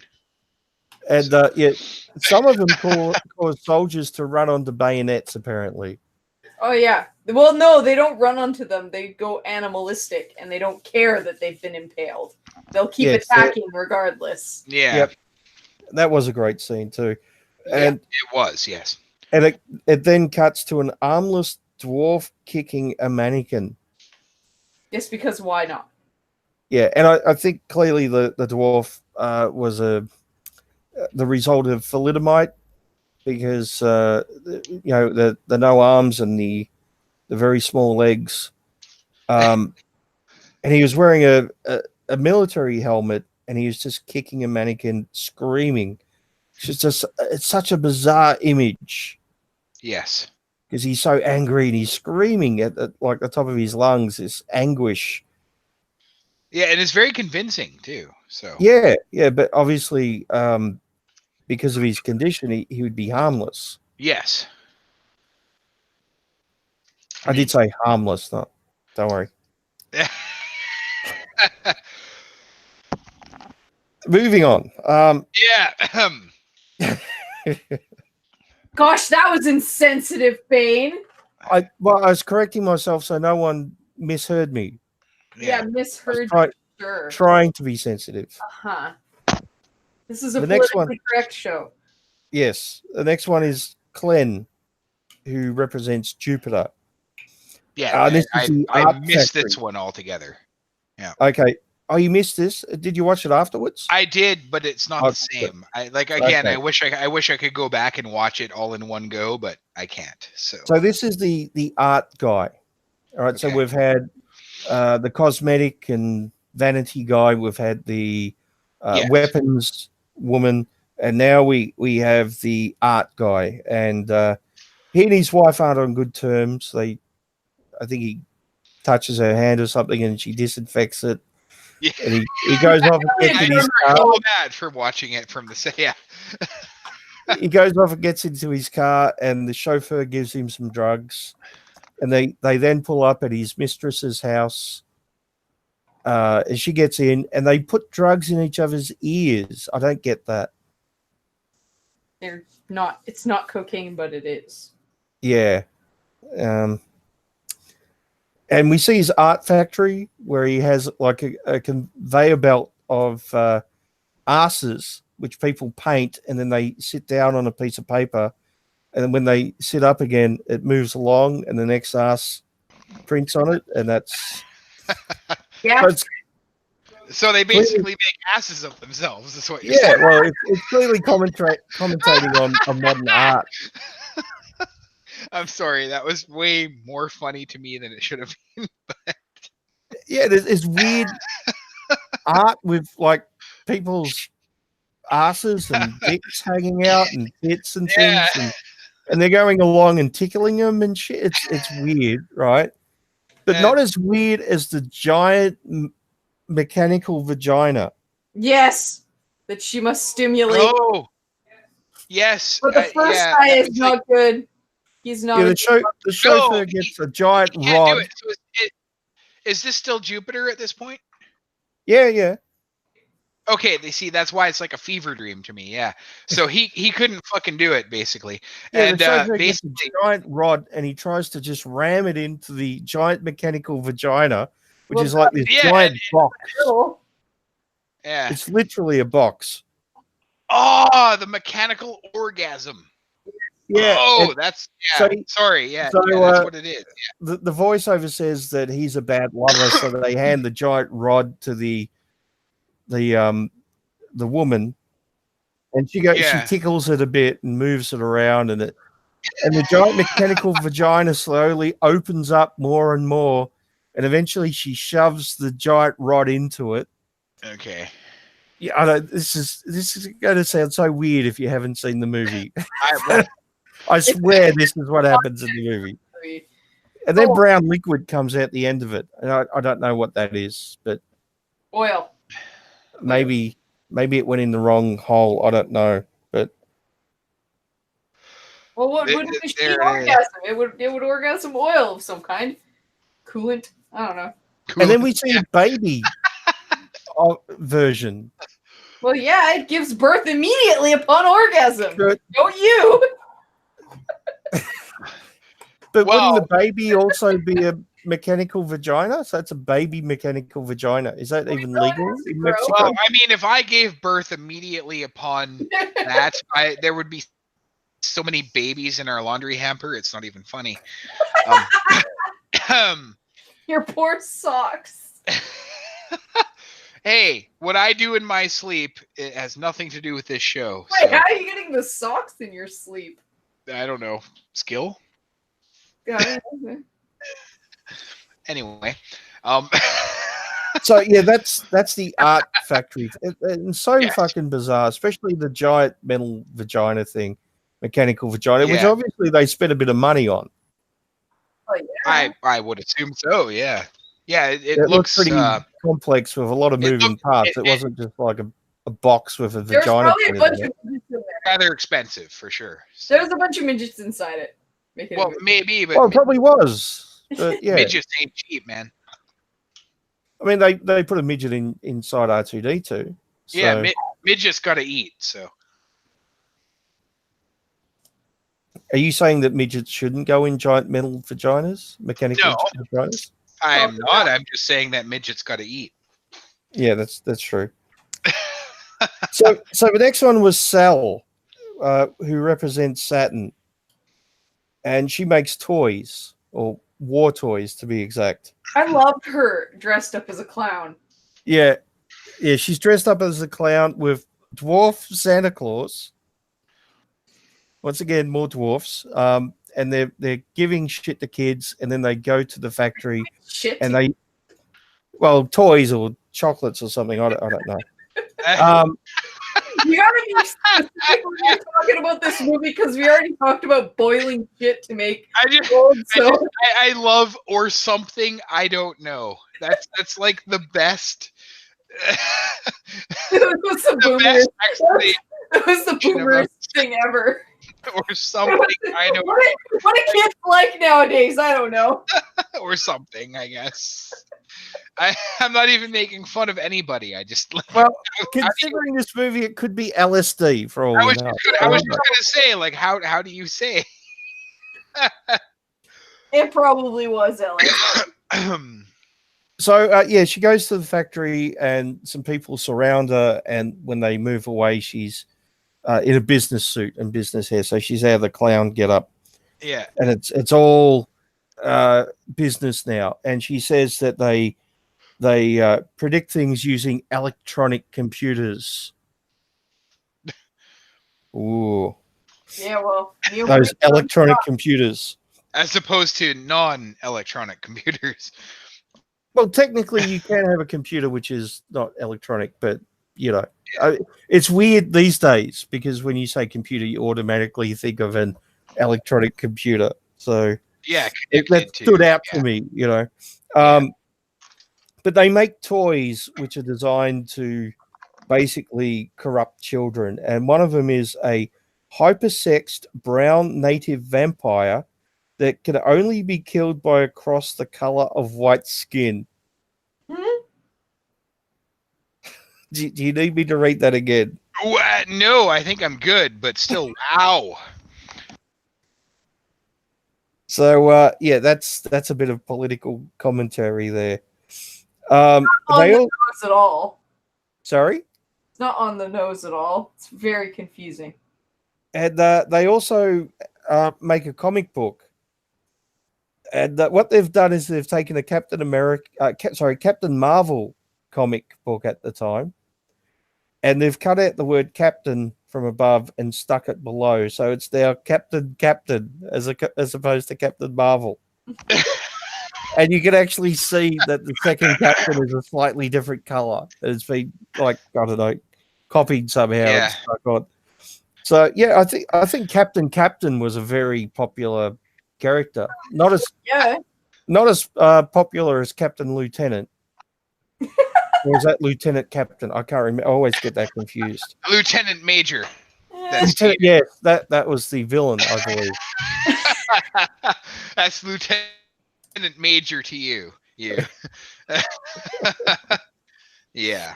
They had to change it to Lieutenant in certain parts. That's right. Yeah. Lieutenant. Sorry. Yeah. Sorry, that wasn't English enough. Sorry, Lieutenant. Yes. So the next weird character, we're still going through these characters. So the next one's Berg, who represents Uranus. Does he? Yes. Well, which is appropriate. Which is appropriate because I've got written here weird sex stuff with fat wife who rides a fake horse. It's wonderful though. And she's got green pubic hair. Well, yeah, it's got to match her hair. Yeah, I gotta say, I'm not going near anything with green pubic hair. You know what? That's my limit. My one limit. This is getting far too personal for me, so I'm just gonna have to log off. The similarities are far too similar. Excuse me, are you dyeing your pubes again? I'm not dyeing anything, madam. Okay, blue is not your natural color. Okay. Anyway, sorry. Go on. I guess that is a weird scene. I guess my identity politics will just carry on into another thing. Yes. It's a weird scene in a weird movie, and it stands out as weird with just that weird sex stuff with him at the start. Yeah. And there's one scene where he's sitting in a bath, and she's sitting on a toilet, but the toilet's like 6 foot off the ground. Why not? That is such a strange scene. And Just she's pissing. You hear the pissing sound the whole time, right? And she says, Berg, what's that hole in the wall? And he looks up and it's a window, and he goes, I don't know. So he boards it up. Because why not? Like weird, fucking Also, weird. their shit. baby is adorable. what? Yes, they have a giant boa constrictor, which she's knitting what would you call it? A sock, a cover for It's it? a cozy. Cozy, yeah. Cozy. It's a Anyway. cozy. A constrictor cozy. It's a Berg is the financial advisor to the president. And he tells the president that they need to kill 4 million citizens. over the next like how many years? Yeah. Yeah, next couple of years. So yeah, the president just picks up the phone, right? Very Neil Breen, doesn't dial, Yeah. and he says, proceed with the gas chambers, gas schools, gas universities, gas libraries, gas museums, gas dance halls, Gas and- commentary. gas whorehouses, etc. Yeah. Oh, So we could say that the gas commentary is definitely I think it's gas there. Well, I yeah. think they're going to have a big gas bill at the end of the month.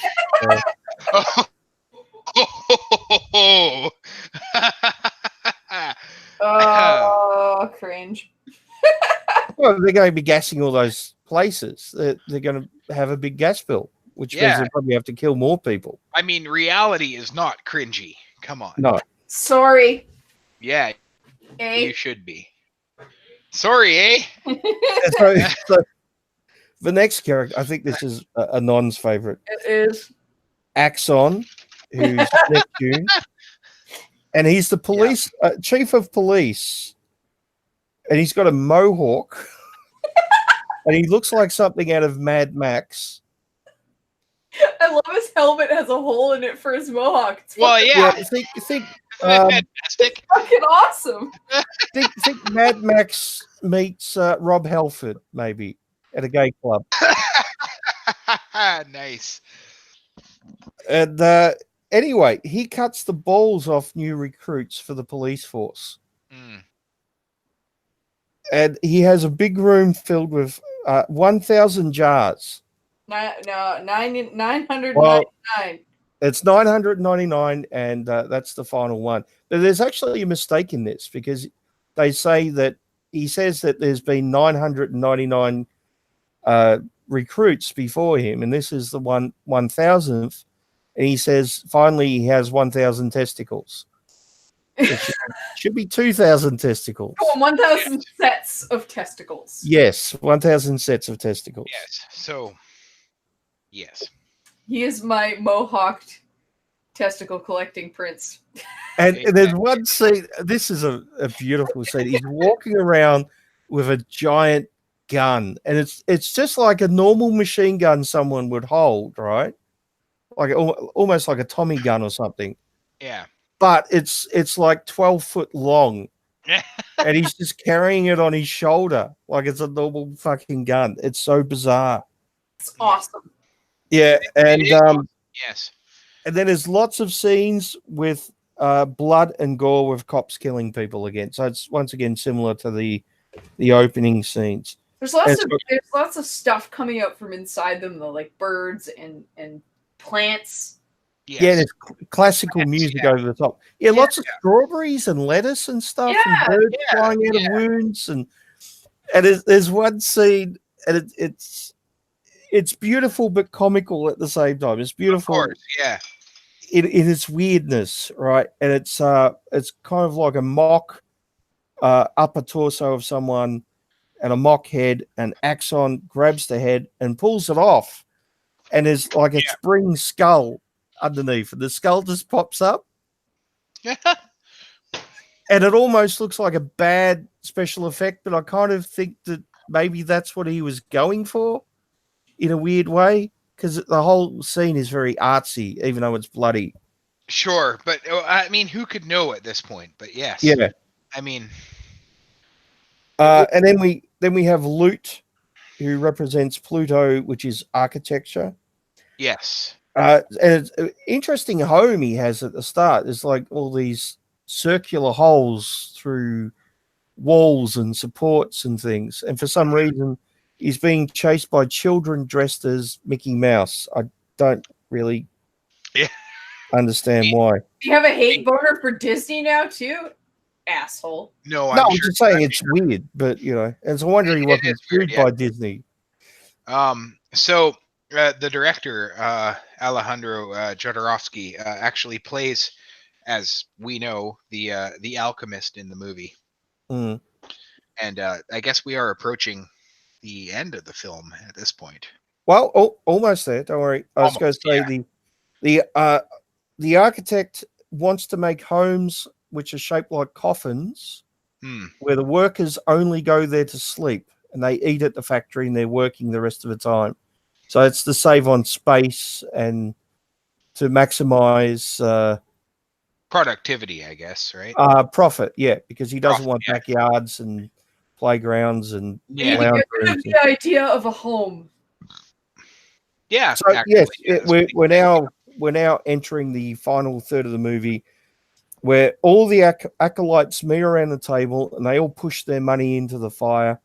Oh, what a striking scene! Oh, yes, beautiful, isn't it? Yeah, no, it is visually. What a striking scene! Just that 5 minutes. There's that scene from overhead when before they push their money in, and it's an eye. It's an eye, but it looks almost flat. Yeah. Like it has no depth, and it's quite striking. It's really beautiful. It's like it's a flat cartoon scene. That's what I got from it. Like it's actually a 3D set. Yep. It is. It's a 3D set, and it's very 3D, and it was set up to be 3D. I mean, and the pupil is the table that they're sitting around. Yeah, absolutely. But it looks flat, and then they start to move. So they all push their money in, and Pseudo Jesus steals a few notes. I love this scene. I love it when they start laughing. It's so great. Yeah, because he hasn't got any money to push in. He's not a millionaire like them, so he steals a couple of dollars. Yeah, and the master tells him off. He says, foolish thief, you have to give up everything if you want to go on this journey, or you'll die. Basically. Yeah, and he pulls out the money and throws it in. So they've all thrown everything. All thrown everything in, and then they burn images of themselves. So they're destroying all their worldly things, and they're now about to set off on their journey to the mountain. They are. Can I interrupt for a second? Yeah. The thief pulls like a couple of notes just out from his clothing, whatever. Sleeve. Yep. And they all laugh at him. Do you remember that? Well, he wants to hang on to those couple dollars. Yeah, but he kind of stole them. Yeah. Whatever. But they all laugh at him. Like he took, you must burn all of your money. And then he pulls out these 2 notes, and they all like he's just having nothing. So just those 2 notes probably a fortune for him. Yeah, and he just kind of lets them go into the fire. Yeah. And then it's such an awesome scene because they all laugh because it's funny. It's legitimately funny to them, right? Like, because they know that he has nothing. But he's essentially giving up more than they are. He is. Yeah, absolutely he is. Yeah. Sure, they have more. Well, material wealth. Yeah, that's what I mean. If they decided to come back, they'd still have money. Yeah, they'd still own their companies and everything, I assume. Yeah, well, they could make it work. Yeah, I mean, the first fellow who threw in all of his money looked pretty pained, but yeah, I'm sure he could make it back. So anyway, they set out on the journey, and we noticed that they're being followed by the prostitute with the chimp.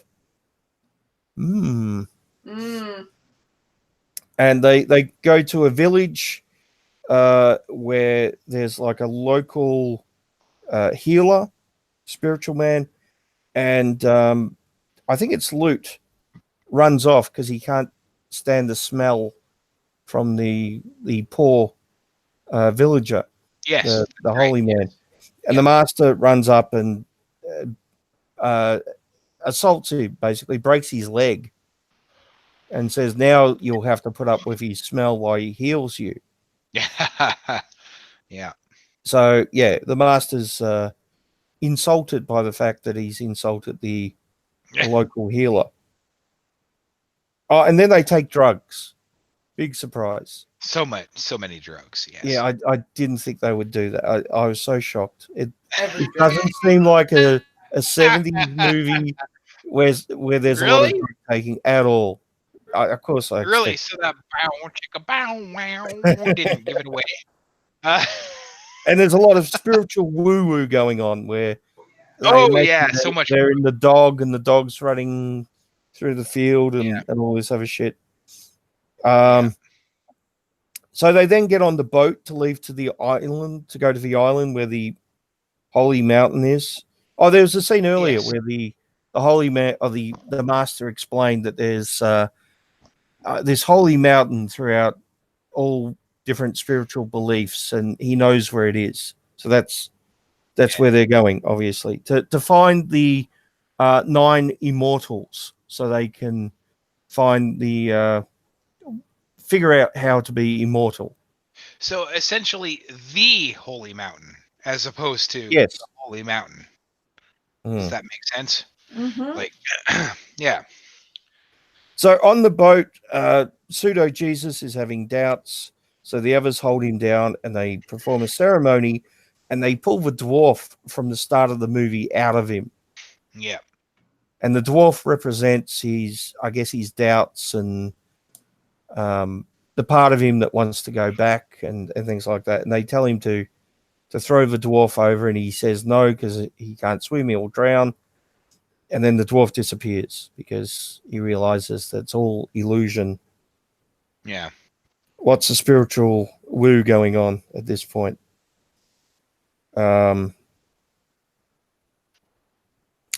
Yeah, then they reach the island, and there's a whole town built around the base of this holy mountain. And I love that idea. I love the idea of there being like a place which is hard to get to, and like a spiritual journey.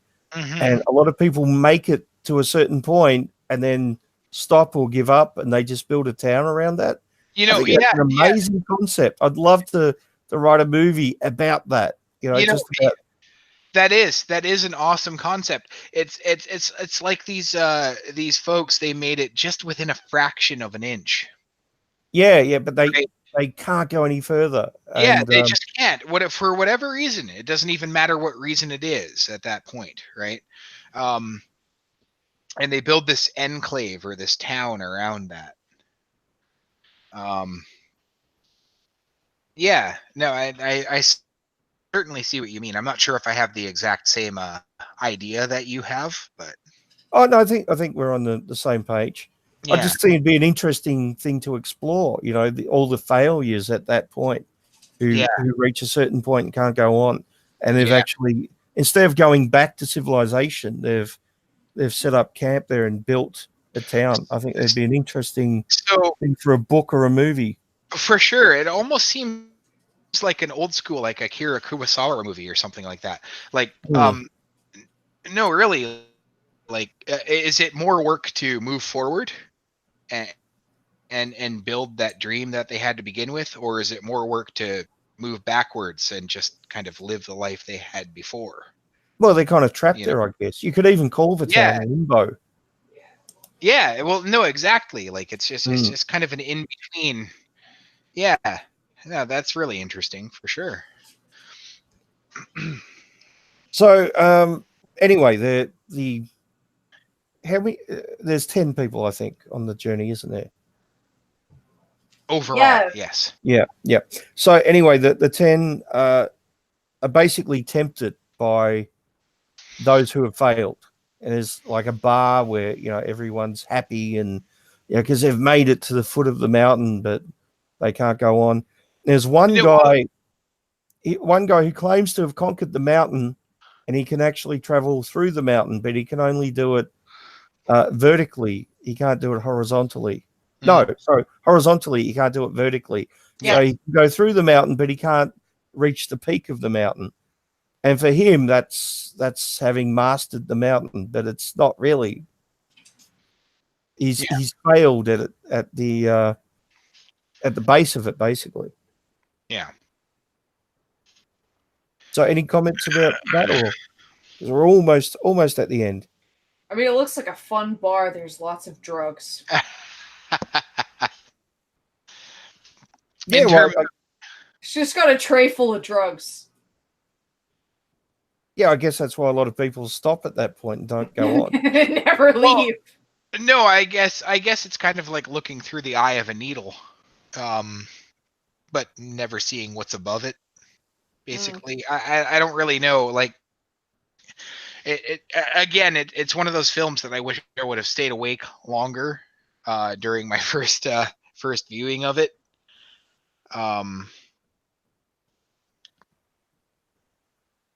Anyway, we've been talking about Jodorowsky's perfectionism, right? Yes. And I think if I were to, I don't know, look into this a bit, those who climb the mountain are seeking perfection, whereas like Jodorowsky wants everything perfect in his movie. He does. That's what we imagine he would be like anyway. Yeah. Whereas those who choose to reach the bottom of the mountain but not go on, they're probably the ones who go, yeah, the movie's close enough. I can't really reach perfection. If I can't get everything I need for it, it's okay. But is that a bad thing though? I don't think that's well. Sometimes you don't have a choice. Yeah. Well, I think Lucas said that movies are never finished; they're always abandoned. Yeah. But I guess it depends how far you go and how far you're willing to go. I was just gonna say I only partially agree with that. I guess agree is the wrong word, right? I mean, but I guess it depends how deep your artistic vision for the movie runs. You know, for that particular film, sure, yeah. I don't know if Neil Breen's vision was too deep, to be honest. I really don't think so. I mean, man, thank you for introducing me to such a film. Again, it has enriched my life and made it lesser at the same time. I could probably watch it 10 more times and still be entertained by it. So I mean, yeah, I think I've seen it. That's got to say something. 5 times now. Yeah, like I don't know if I'm in a hurry to watch it again anytime soon. But maybe in 2 years. I'm not in a hurry. I don't want to, but I want to. Does that make sense? Yeah. It's like a guilty pleasure. You know, I think it'd be a great movie to show someone who hasn't seen it if you're having a couple of drinks at home. Yeah, no, like if you're sitting down physically next to them, you know, and you're enjoying. Oh, let's have a 6-pack together, right? Like, you want to see a good movie? let me pour you a whiskey sour to get the night started, and then exactly. Anyway, I got a good movie for you. We've all almost finished the Holy Mountain, so our 10 characters start climbing the mountain, and they're tested with various different visions to try to turn them away, and they all overcome them, although they have doubts and they struggle against them. And there's some weird scenes as well. Cows standing in ditches, an old woman up a tree with dead chickens on the tree. That's right. Yeah, very. And then the guy who sees it ends up in the tree with his cock cut off. Yeah. Not exactly sure what that means. And then they reach the summit of the mountain, and the 9 spiritual masters are sitting up around a table in white hoods, and the master says, so that's it. I've taken you as far as I can take you. You have to go up and kill them and take their place tomorrow. I'm out of here. Bye. But then he gets one of the acolytes to cut his head off. Right? He says, "You have to cut my head off." So he bows down, and the guy picks up the sword. And he It's an swings awesome the sword. sword, by the way. Hey? It's just an awesome sword. It is. Yeah, he swings the huge. sword, and the master's okay, but there's a lamb with its head cut off. So make of that what you will. And then the master tells Pseudo Jesus that the prostitute with the monkey, the chimp who's followed him, is clearly in love with him, and he feels love for her for some reason, and they need to go back down the mountain and have a life together, which is weird. And we're almost at the end. And then the next day, the remaining acolytes assault the immortal masters, and when they pull them back, they're all just mannequins, except for one, which is the master Jodorowsky, who's sitting there in a white hood, and he smirks. Yes, he smirks because there are no 9 immortal masters, and they've gone on that journey to reach that point themselves, right? And this is Jodorowsky got me again at this point. I know, me, right? Yeah, right. It's right at the end of the movie, and I thought I'd seen all the surprises and everything. Yep. And that's when he winks at the audience. It's so beautiful. He says that reality is not reality, and he looks at the camera and says, "Pull the camera back." Yes, he orders it. He orders zoom back camera. Yes. And the camera pulls back, and we realize, and the characters realize that they're just characters in a movie. I love that. It's beautiful. The fact that those characters behind the camera realize, and you see them all individually realize, wow, what? It's a shock to them as much as it is to us. He's fulfilled his promise, right? Because he told them he would show to them the what is reality, what reality actually is, which he does, because they realize they're just characters in a movie. And he also tells them he'd make them immortal, which he kind of does because they're immortal. Of course he does. Through the movie. It's 1973, so it's such a beautiful wink at the audience. Right. It is. It is. So the last words of the film are, and I quote, "Goodbye, Holy Mountain. Real life awaits us." That's what Jodorowsky himself says.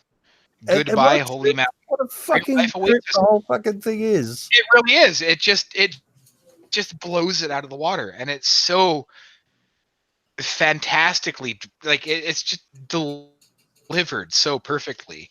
And it reminded me a little bit. It reminded me a little bit of the end of Monty Python, The Holy Grail. Yeah, no, I was thinking, only Jodorowsky does it seriously, right? And it suits the movie. It fits in. Well, it hits you when Jodorowsky does it. I was taken aback, like, my hand hit my heart, like, you know what I mean? Like, it was like, oh, how dare you? You know what I mean? Like, it just kind of it was actually unexpected, because I had never seen this film before, right? Yeah, I was the same way the first time. It was such a nice surprise. Actually, it was a nice surprise. I didn't expect it, and it was such a fantastic, especially since I slept through 20 minutes of the film, and again, that's really embarrassing, but I did. But still, that scene still struck me as a moment, what an amazing movie. And it's so pleasant to be surprised throughout a movie and not know what's going to happen next. It is, yeah. Anything could happen in a movie like that. Yeah, I was really pleased. Again, I fell asleep, so I was doubly surprised, right? I keep mentioning that. It's like, oh fuck, I wish I had. You're irritated with yourself before sleep, aren't you? I'm really irritated with myself, yeah. But No, it was everything I hoped it would be and more. I actually liked it more than Santa Sangre, and Oh, Same, you're same. still my wrong. goodness, You're both wrong. yeah, Okay. well, there you go. I can't Did you wait like to see more. Sangre more, or Yeah, I did. Did you like Yeah. just in general? Yeah, I did. Yeah. I actually enjoyed that movie. Yeah. Well, I mean, yeah, I don't really know what to say. But Santa Sangre I was didn't hate this. Not like the other one we were just talking about. Double Down was actually awful. This was okay. yeah. Do you actually hate this movie? Like, I'm not even No, trying no, to make no, fun. no, no, no, no. I hated Double Down. I fully Yeah. admit it. Oh my Well, god. no, I wanted mean to, it is I what just it wanted is. to die a little bit. If you don't enjoy a movie, that's I wouldn't watch fine. this one again ever either. It just didn't But strike. Okay. no, I really enjoyed Santa Sangre. I'd watch that again. Wow. Well, I love Holy Mountain. I love the way it's shot. I love the characters, especially those ones in the middle, which are introduced to. It's so weird.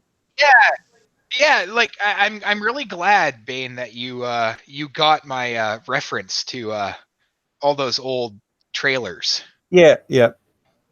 Like, no, that really makes me happy. Like, That's a good way to put it. Yeah. yeah, no, it's really neat. Like all these old exploitation trailers, like Ilsa, like it's just like those old. I would just expect to see like a Nazi trailer. You know what I mean? Where Ilsa herself like torturing some whatever, right? And then with Venus, like some kind of softcore porn type. Well, the middle of this movie was my favorite bit. Yeah, Oh, the middle part. yeah, no, it was my great. favorite bit too. Yeah. And the colors in the middle and the geometric shape. Oh my And goodness. shooting from the top with the spinning rooms. It's all so beautiful. That one scene with the spinning room when they all get together for the first time, Mhm. right before they burn all their money. And it's not just visually, it's aurally as well with the Mongolian throat music in that scene. It's just absolutely fantastic, that scene. Like, I would love to watch it again. I could probably watch that scene over and over again. Yeah, that the whole middle section is easily the best part of the movie. I do agree. It But I truly did enjoy the first part. I enjoyed looking at the symbolism, and some of the symbolism was really interesting. The fascist police marching along with the crucified dogs, and that's Yeah. really striking. And it's pretty out there too. It is striking. It's out there, and it's difficult. And I think it's difficult in a good way. Yeah. Difficult isn't necessarily a negative thing. I do think the first part wasn't as structured as maybe the middle part. No, I think the first part, the first 30 minutes or so is pretty out there, I guess, in terms of structure and narrative impact. I think it's I think when we reach the master, that's when it really starts to take off. that's when it tightens up. I think that's when the screw literally tightens, and then we can kind of move forward from there. But I think before then, it's just I wouldn't really put it as a negative criticism or a flaw, but it's just more of a gray area. I still enjoyed I that think. first part, but if the whole movie had been like that, I wouldn't love this movie as much. Even though a lot of the symbolism was interesting and the visuals were interesting, it just it was a bit more disjointed, and it's like a whole group of different little scenes, which I know Jodorowsky was commenting on politics and history and things like that. Sure. It didn't seem to be as cohesively held together as the rest of the movie, especially that middle part. Sure. I mean, cohesively, I mean, just as individual scenes, yeah, it's very compelling. But yeah, if it just held together by that cohesive kind of glue, even if it's really kind of thin glue, it definitely brings it together and makes it a film that's worth celebrating.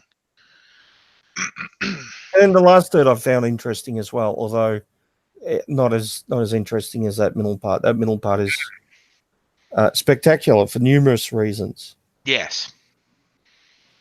Yeah. So, final thoughts of the two movies? I know what yours are, Adon. Hey, oh come on! The Holy Mountain's not awful. It's just not something I'd probably sit through again. Personally. Well, I knew when I picked these two movies, I knew that Biggs would love both of them. Yeah, I do actually love both. Yeah, I knew that Anon would be highly critical of both.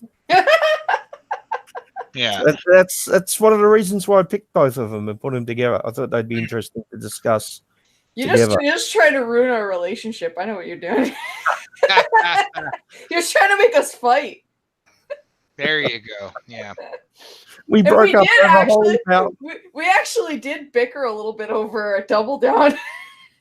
No, I a little bit actually. Yeah, we did. Yeah, because I legitimately enjoyed the film for what it was. Like I hated it so much.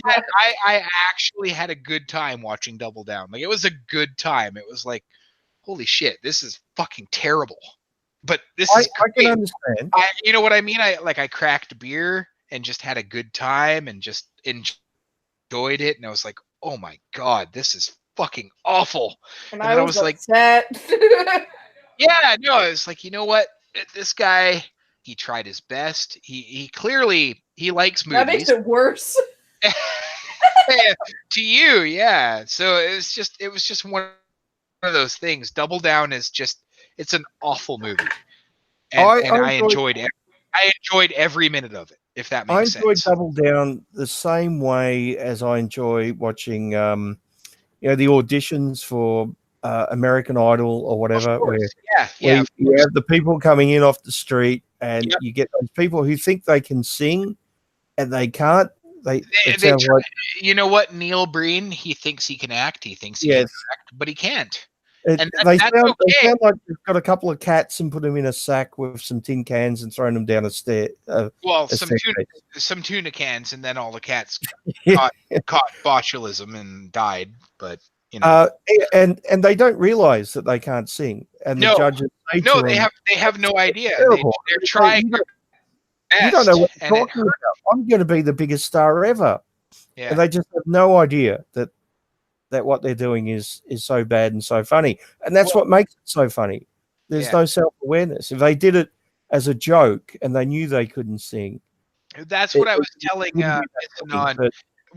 That's what I was telling Miss Anon. What's so fascinating to me about Double Down is that Neil Breen knows.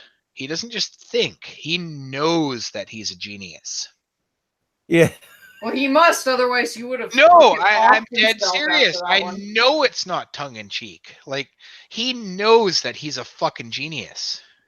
Yeah, we just don't understand him. We just don't understand him. And there's, like... Hey, you never know. In 100 years, Neil Breen's movies could be seen as masterpieces. They might. And as comedies. On that note, I really can't wait to see his next one. I just can't.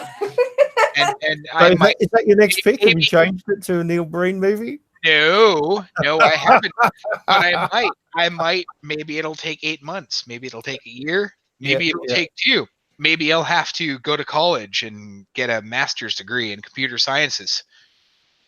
But so next episode, I will do it. I still think I'm going to do Twisted Pair and Dead Ringers together at some point, although it's going to be a long way off. Yeah, I was just going to say a lot of picks before then. I was just going to say that it should be a long way off, but that's a good pair though, because Dead Ringers, I love Dead Ringers. I mean, Dead Ringers is a great movie. Yeah, it is. Like it's Cronenberg at his best, as far as I'm concerned. It's body horror at its best. It's so good, and I think if you were to pair it with a film, I think it could be. That sounds like a great episode. So, yeah. Yeah, and I have no idea what Twisted Pair is like, but I can imagine. Me neither. I read the synopsis, and he wrote that goddamn synopsis. That's what gets me about that. He wrote that. He wanted that on the back of the damn DVD case. Like, man. remember what your picks are for next episode? Me? Yes, you. I think Ravenous and Perfect Blue. Yeah, you got it. Oh, I did. Wow. You I've seen did. Ravenous. Yeah. I own it on DVD. I'll have to hunt down Perfect Blue. Yeah. Perfect Blue is good. I think I mentioned last time, if you can, please track it down in Japanese. Yep. If you have to watch it in English, that's fine. But if you can, definitely watch it in Japanese with English subtitle. No But problem. It doesn't really matter. It's one of those things where you might get a little bit more nuance if you watch it in Japanese. So I pretty sure I haven't seen it, and I don't think I know anything about it. So it'll be interesting going into it. basically, it's have you seen Black Swan by Yep, Darren yep. Aronofsky? Yeah, it's basically that, except Oh, it was made several years before Black Swan, but Black Swan wouldn't have been made without Perfect Blue. Oh, okay. Yeah, it's I'm a big Aronofsky fan, so yeah. Oh, I love Aronofsky. Yeah, he's fantastic. Even Noah and stuff like that, like his mainstream work, it's just fantastic. we But should do a special on him at some point. I would like to. Yeah. I think we have that down in the notebook. But So yeah, final Perfect thoughts? Blue on the films. Yeah. On Double Down, would I recommend it? Oh yeah, actually, yeah, I If would. you like Blue, you'll love this, basically. Yeah. Basically, if you've seen The Room, which I know most of you probably have at least parts of, I mean, like, it's I mean, memed to hell. Tommy Wiseau, like, again, like, he's a better filmmaker than Neil Breen is. So, That's not hard though. that's not hard, but no, I would definitely recommend Double Down in terms of just overall enjoyment and just ridiculous. Sit down with a couple of mates with some beers or some scotch or something. Yeah, Have a couple of drinks and have a laugh at it. Especially and if talk you over know it what and they're enjoy getting it. into. Yeah, And of course, Yeah, Holy Mountain. I obviously recommend Holy Mountain. I think it's very artsy, very creative. You're not going to know where it's going to go, and it's an interesting ride. If you were only going to watch one, watch Holy Mountain, because Double Down is torture. Okay, fair enough. But if you're only going to watch one Jodorowsky movie, Santa Sangre or The Holy Mountain, honestly, I would say watch The Holy Mountain, not Santa Sangre. Yeah, I will fight both of you. Yeah, watch Holy Mountain for sure. Not because one is better than the other. It's just I feel that if you were to watch The Holy Mountain completely sober in and of itself, based on what it is, I think you would get a better sense of what Jodorowsky is all about. So, although you should watch both, really, because they're both. You should. Movies. Oh no, you should. Yeah. I think they're both masterpieces. You should watch both, but I think you should watch them both in chronological order, I guess. So watch The Holy Mountain first. That's what I think. I'm going to say, I think Anon's just about to cut us off, so I just want to get in before she does and say that last Sunday I watched Mortal Engines. Okay. Have you heard of the movie? I think you might have mentioned it before, babe. Like $100 million big budget sci-fi. Yes. Movie. Yes, you have mentioned that. Yes. The concept is about cities on tank treads which move around and consume other cities. You have mentioned this before. I thought it sounded fucking insane, right? That sounds incredible. Yes. And I knew the special effects were going to be good, but it died at the box office. Okay. Absolutely fucking bombed. I watched it last Sunday, and it's actually a really good movie. Okay. Actually, very, very good sci-fi. Is it something I should just watch just for the fuck of it, basically? Yeah. Definitely put on your list. It's. I think you'll enjoy it. The characters were good. The story was good. Special effects and sets were amazing. Actually, very, very good movie. It's a shame it died at the box office.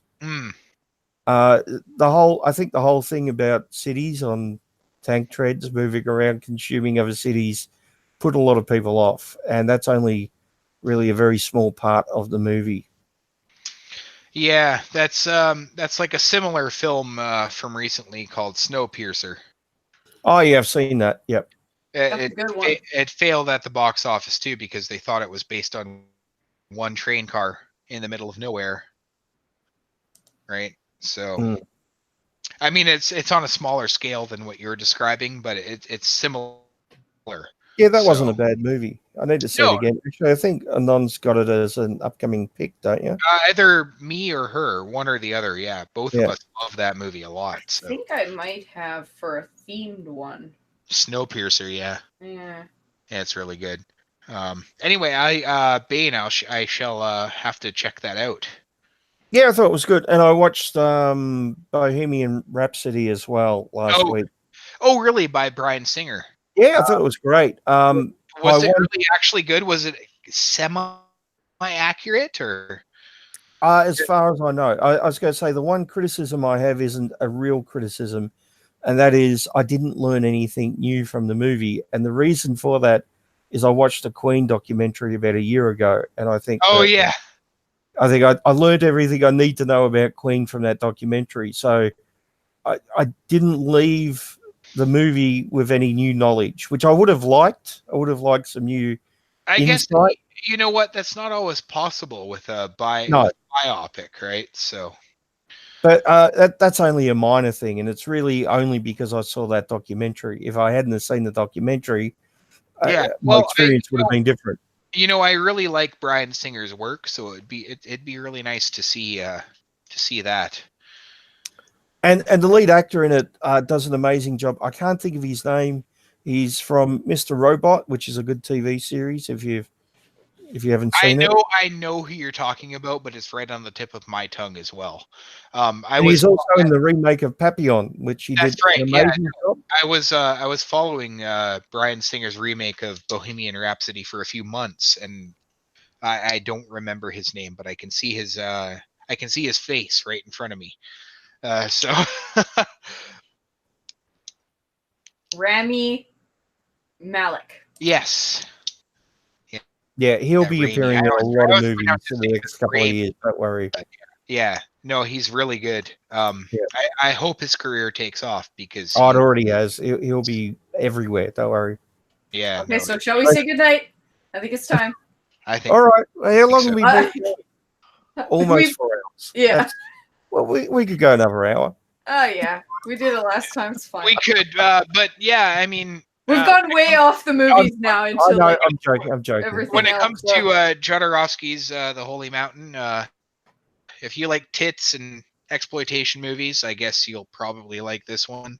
And Blue Bush. Bush. Yeah, What's and Bush? Bush. Blue Yeah, sure. Bush. Turquoise bush. Whatever. Tubes everywhere. Yeah, Cubes, dwarfs, and prostitutes. yeah.